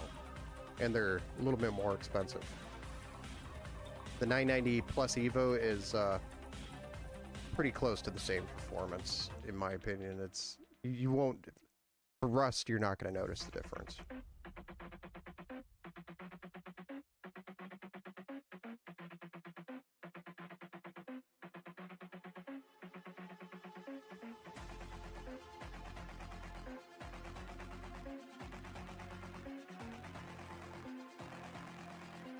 HD.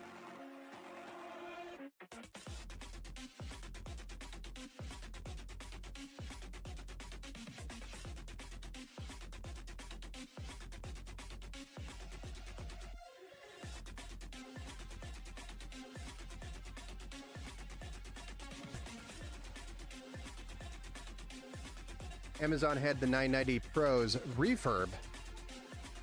Don't say that word with the name Amazon right now. Terrible. Refurb and Amazon don't belong together. They have no idea what they're doing with refurbished hardware, and they send me refurbished hardware for new hardware.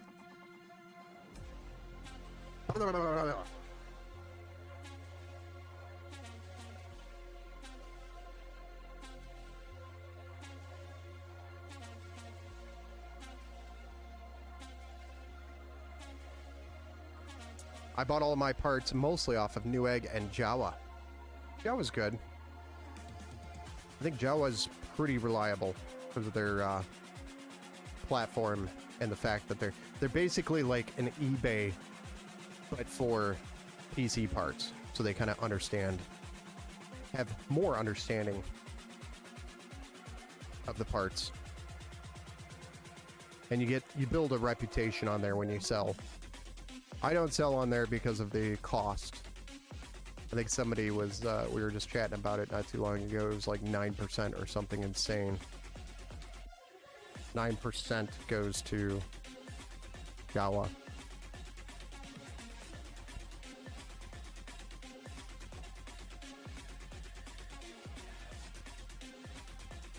And Newegg is just kind of like Amazon, but for PC.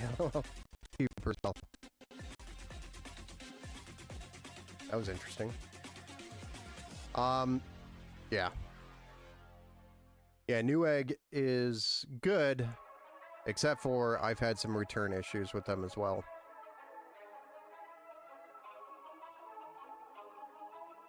Newegg's okay. I just I've had return issues with them, so I don't personally like to use them because it makes returns a hassle, and I don't like hassles.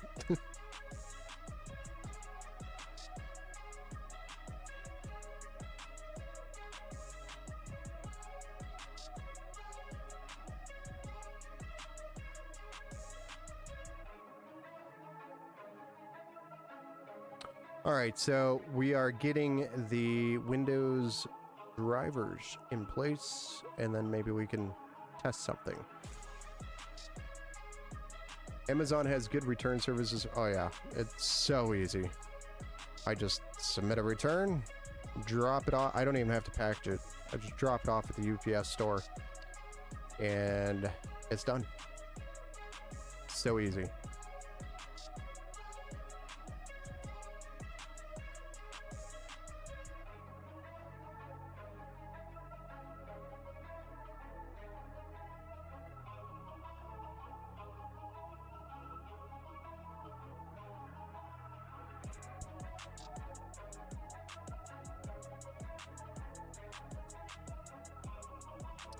Yeah, that's something I've heard has happened before as well. Some giant idiot, and I experienced something very similar, except I ordered a new product, received an open box product, similar to what happened here on the Amazon experience tonight. And it had bent pins, and I sent it back and explained to them, you know, when I opened the case, hey, received this, it was definitely open box. And I was like, rather than sending it back, I was like, well, let's see if it's usable. Wasn't happy that it was open box in the first place when I paid new, but in the time of building PCs, sometimes you gotta roll with the punches. So anyway, sent it back. They tried to deny it. I thankfully have a business account with them, so all I did was call up my my rep. So I had at the time a Newegg rep. And I was like, I forget his name. I think his name was like Brett or something. And I was like, Brett, this is kind of ridiculous. I've gone back and forth 4 days now with these guys, trying to explain to them that they sent me this open box board.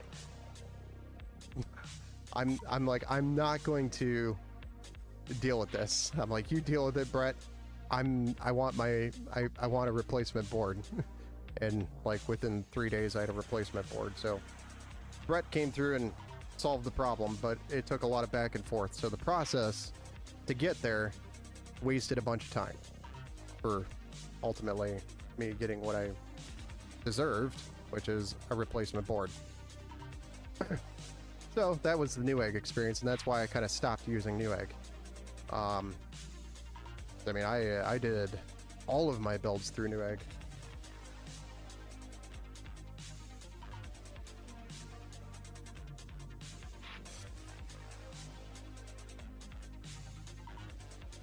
Yeah, Newegg was real. I think they just outgrew themselves, and then they keep trying to find nifty ways to compete with like Amazon and Walmart and other places that sell the same hardware now, because previously there weren't too many places that sold the hardware. So if you wanted to order hardware online, really the only place you could do it was not Micro Center, was Newegg.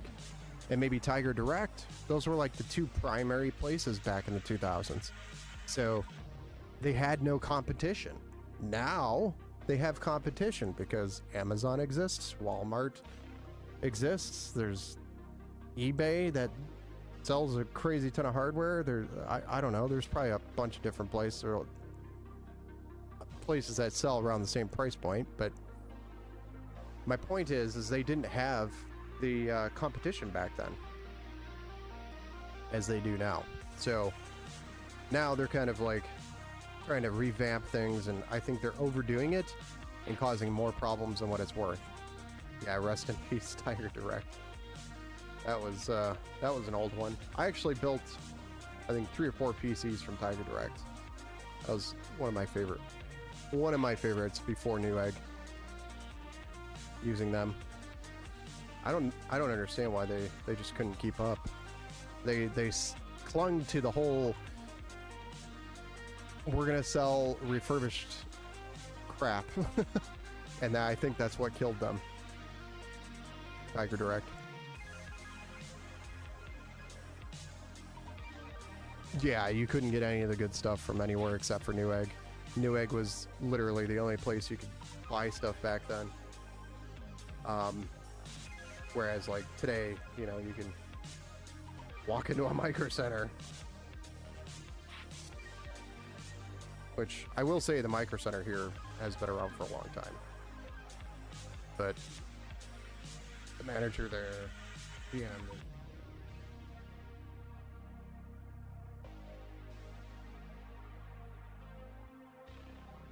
I want to say a word that I probably shouldn't say on YouTube.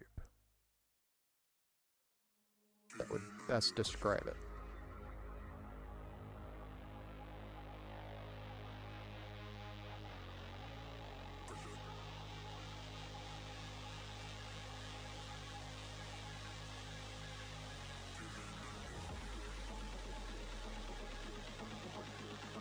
Almost done here, guys.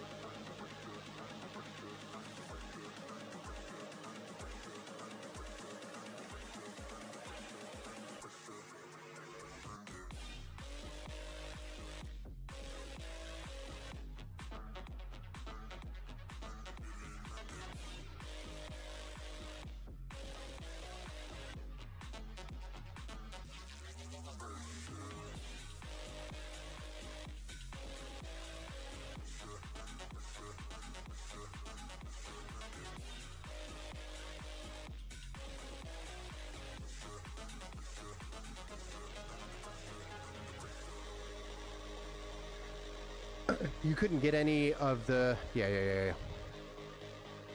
Already read that comment. Anyway, yeah, it's kind of sucks to see or have seen Tiger Direct fall out, but hey, Tony over on the Twitch side, thank you for the follow.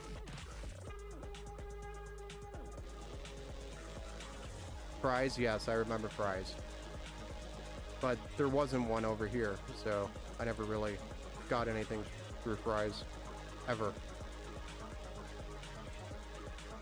Was never really a option here.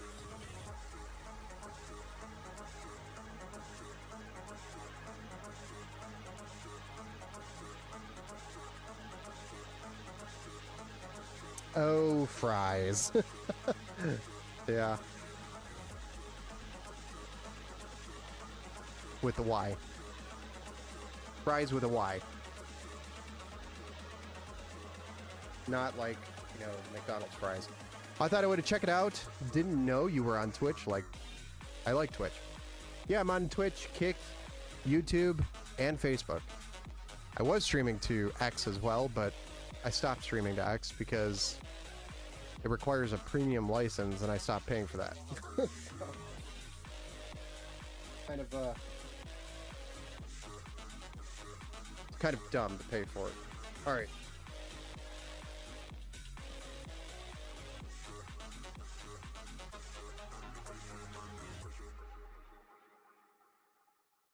Going to run just a benchmark real quick. Probably Valley.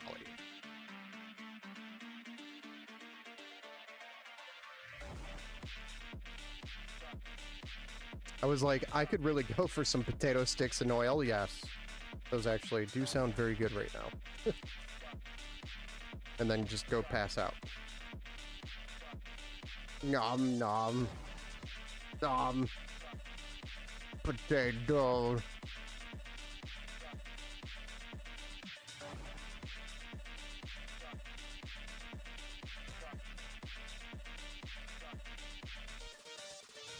Yeah, I think for $500, pretty solid option.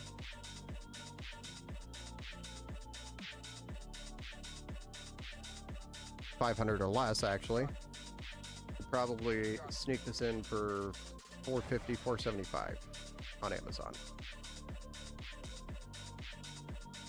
All right, I didn't do any BIOS updates. I did not set the XMP profile for the RAM.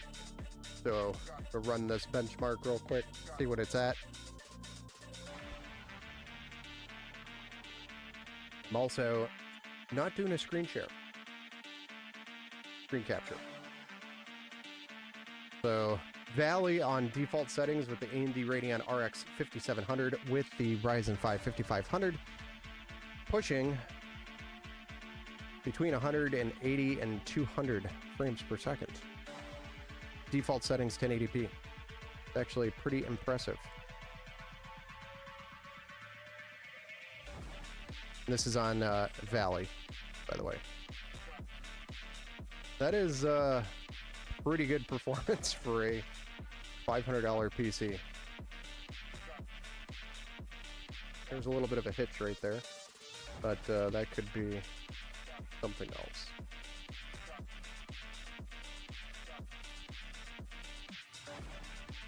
That's pretty impressive.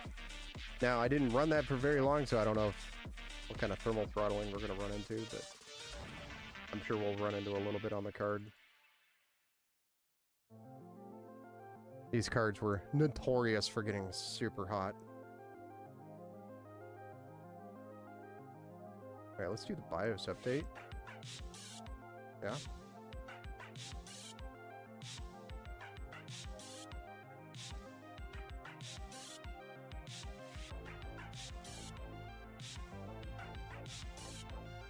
So I guess our average was about 190, 185, 190.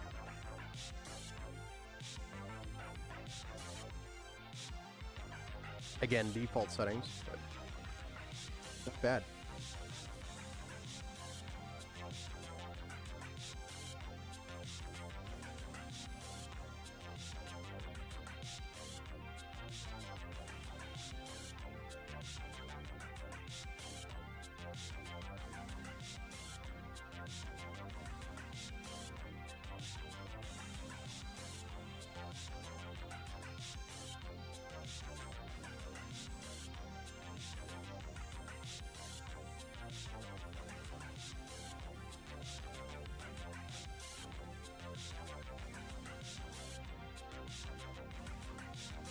Alright, we got the BIOS loaded up on the USB drive. We're going to reboot. And do the BIOS. And then we'll set the XMP profile and see if we get a little bit of a boost there.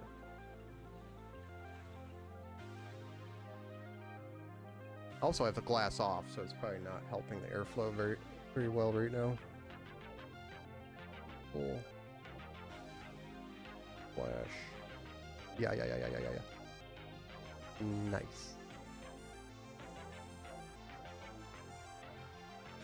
There we go. BIOS update underway. And then the power goes off. Oh no!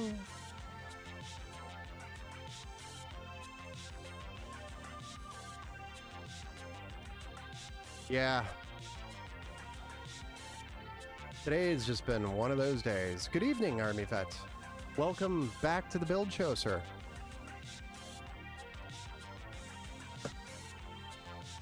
Been like sunny, but it's been rainy. It's been cold, but then it's been warm. And then we have supposedly a new motherboard with bent pins. How about them Lions? Oh, they are fantastic. Outside of the Chiefs game, the Lions, I think the Lions are doing great. I think they left a lot on the table against the Chiefs, though I'm pretty sure the refs were paid off. I mean, you can't tell me that in the game of football, a team doesn't have a single penalty. It's just the way it went. Somebody really wanted the Chiefs to win. Watching them smash the Bucks was really satisfying last night. Yes, watching them smash the Bucks. So Baker Mayfield yesterday looked like he was a little lost, and I think that was because of the pressure coming from the front on our defense. But also, definitely because he really didn't have a wide receiver. He had no receivers. He had previously Mike Evans, Godwin, and what was that other one, that younger receiver that's actually really good. All three of them ended up being out. I mean, Mike Evans started the game and then he broke, I think, his collarbone or something early in the game, so he was out. So really, he had nobody to throw to except for the tight end, Otton, and White, I think it was his name for the running back. Those are like his two options, and then a fourth string wide receiver that couldn't catch a ball because he's so used to throwing to Mike Evans, who's like 8 feet tall. And now he's throwing to like a 5-foot wide receiver. So he kept throwing it over his head. But yeah, he looked like he was just not into it. And I guess another thing to note for the Lions game yesterday is the Lions fans were super loud. It was loud in there. You could hear it, which I think is great. It was great to see. And then, the turnovers on both sides was just, we left a lot of points on the table again with the Bucks. We left a lot of points on the table, opportunities against the Chiefs. And, you see a lot of that with what we think is a really good offense. So that's concerning, but I think they'll clean it up. I like the idea where the Lions decided, hey, let's just run the ball. And then Gibbs did his thing, and, you found something that worked, and then you stuck to it rather than trying to, like, mix it up and try to, different things. I don't like how Campbell went for it on 4th down. I know he's trying to show grit and trust in the team, but in that situation, I think you could have been up 3 more points, and it would have been a better position, I think, because it's almost guaranteed, except for if the kick didn't make it or something, but would have been a better situation, I think, if he kicked instead of, I think we were in field goal range for that. Pretty sure we were.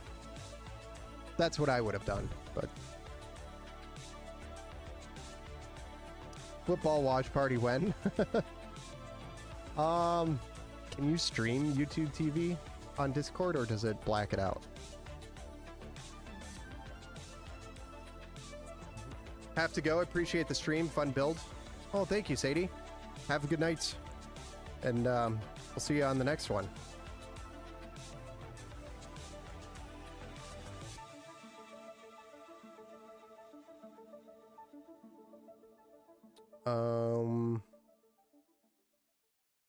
There's XP.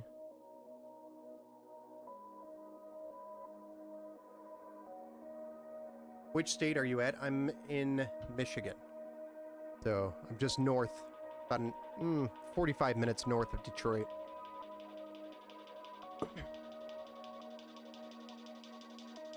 So Detroit sports here are very much so in my blood.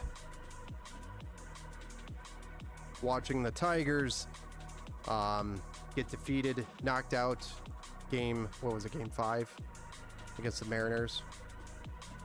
They marinated us. Took what, 15 innings? Game 5, which was insane. That was an insane series to watch, which then led on to the Blue Jays and the Mariners going all the way to Game 7 for their series. I can't even imagine like the energy levels of that team, the Mariners. I'm kind of glad. In a way, I would have been exhausted watching the Tigers battle it out with the Jays. It would have been an exhausting. Not saying I didn't want them to make it there, but man, definition of the Tiger season this year was exhausting. All right, XMP profile is enabled and we have our BIOS updated. I'm going to go ahead and rerun the benchmark and see where we're at.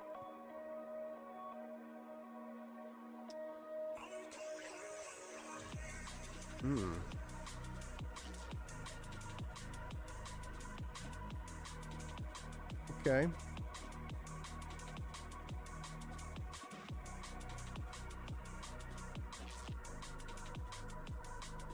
It's about the same. It didn't make much of a difference.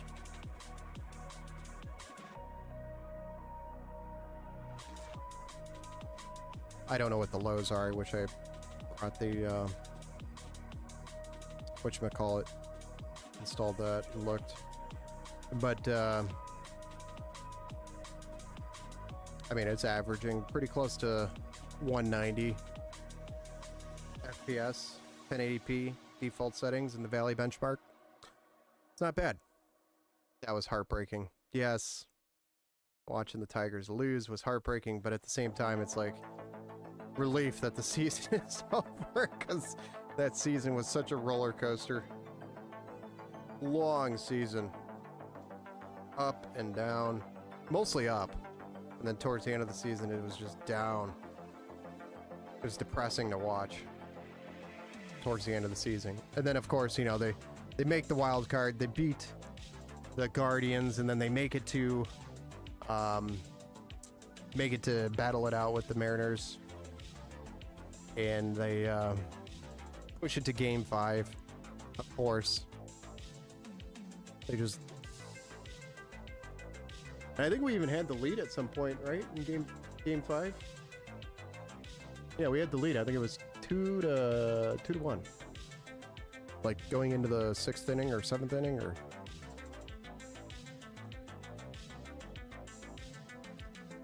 I think one situation I would have done differently there is had Skubal stay out on the mound, because he had struck out like 14 of what was it, 9 of the last 14 batters or something like that. It was insane. He was doing really good.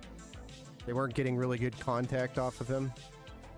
He had them second guessing everything he was throwing. So I would have kept Skubal out definitely for another inning.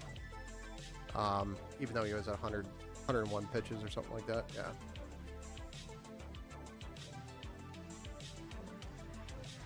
Definitely would have kept him out for one more inning. Maybe that would have been the difference.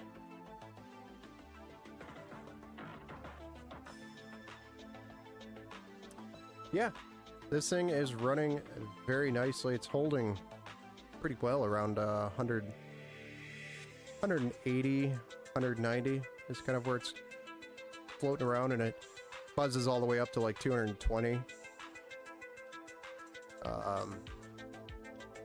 Some easier scenes. I think the lowest I've seen it is around 160, but it maintains around 190, 185.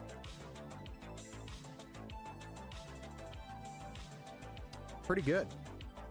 That's impressive. So this thing should pretty much play anything they throw at it in 1080p. So Fortnite, Call of Duty, making sure secure boot's enabled, Battlefield 6.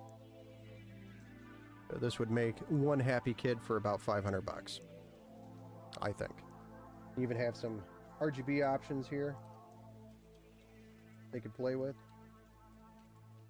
And it's easier for the younglings with a button. Though it does have the motherboard sync, so we can use the ASRock or ASRGB software, Polychrome or whatever it's called.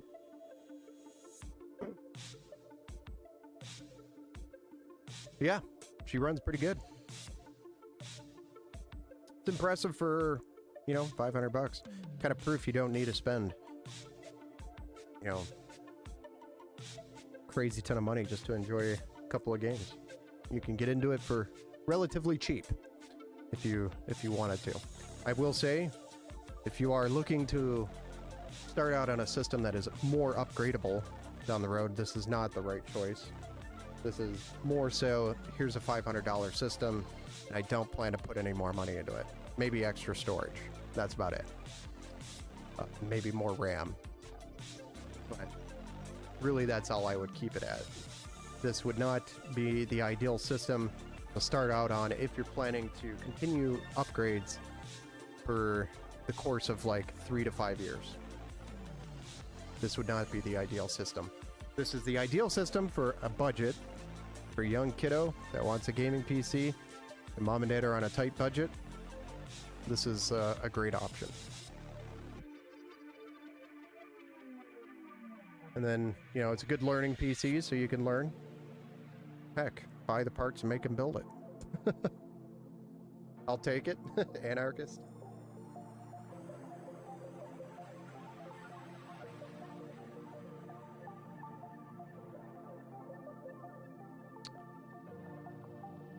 We can do Discord, okay.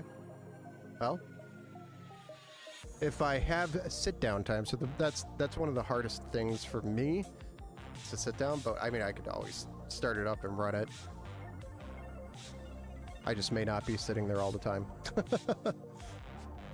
Miss me? Yeah, where have you been, man? It's been a while. Welcome back to the Build Show, anarchist.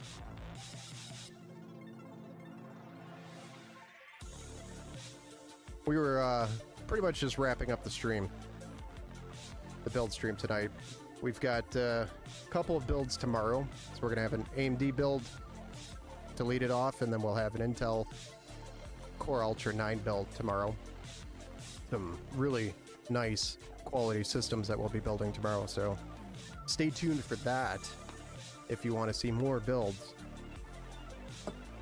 And we'll have that replacement motherboard for Blake, so we'll be able to do his build first, and then we'll drop on to the next one. And then Thursday we'll probably have 2 more builds, and then Friday, depending on my schedule, might have to push it off to Saturday.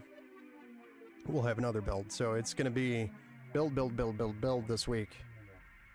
How to triple stream. I use Streamlabs, and Streamlabs basically sends it off to all the different locations. So, yes, I pay for Streamlabs.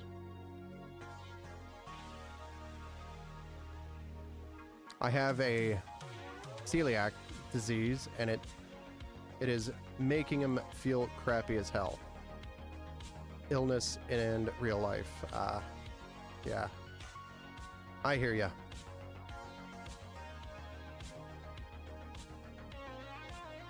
Not OBS? No, I'm not using OBS.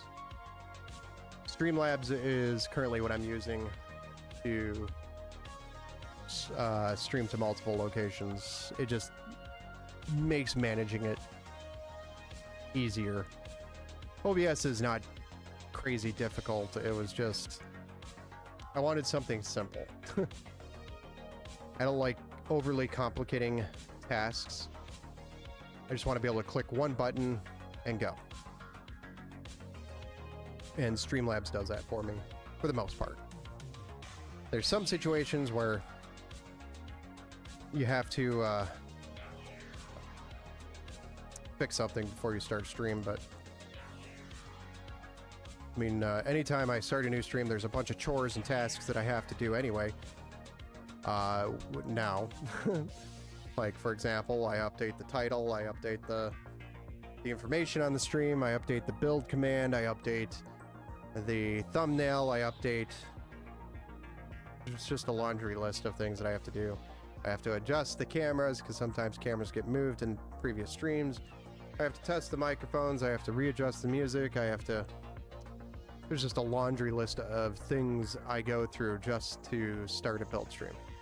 The build count needs to be adjusted because, you know, we built 103 PCs. Now we're going to be build number 104 tomorrow. So it's just a lot to it that people don't get to see. The back end of starting a stream, it takes me about a 30-minute process to prep for a stream now, which is ridiculous because I used to be able to just click start and then there I go.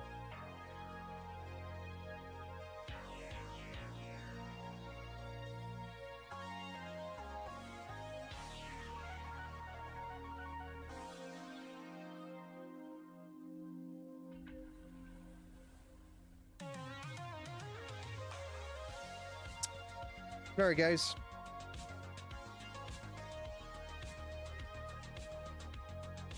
Yeah, I'm sorry, Anarchist.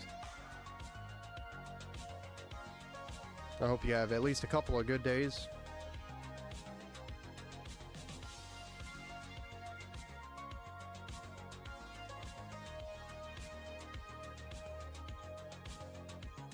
There's your $500 option. Blake, I'm sorry, we're going to be doing your build tomorrow. And hope y'all come back for us tomorrow because we'll be doing 2 builds. So that's it. That's all I've got for tonight, everybody. I'm gonna call it a night here. It's about 10:30 p.m. We did start around 8, so we went on for about a little over 2 hours technically with the intro. It was a decent stream as we fumbled through it because of the motherboard issues. So tomorrow we'll have hopefully a much better build experience. I'm looking forward to it. But with that being said, everybody, make sure you join the Discord if you want to hang out while I'm not live. If you have any questions, it's a good place to ask. A lot of good, cool people there hang out. Some people play games. Some people make football watch parties. But feel free to join up on the Discord. !point Discord in the chat to get the link. And I'll see you guys tomorrow. Have a good night, everybody. Thank you for joining. This is the awkward moment where I was not ready to click the button. Have a good night, guys. We'll see you on the next one.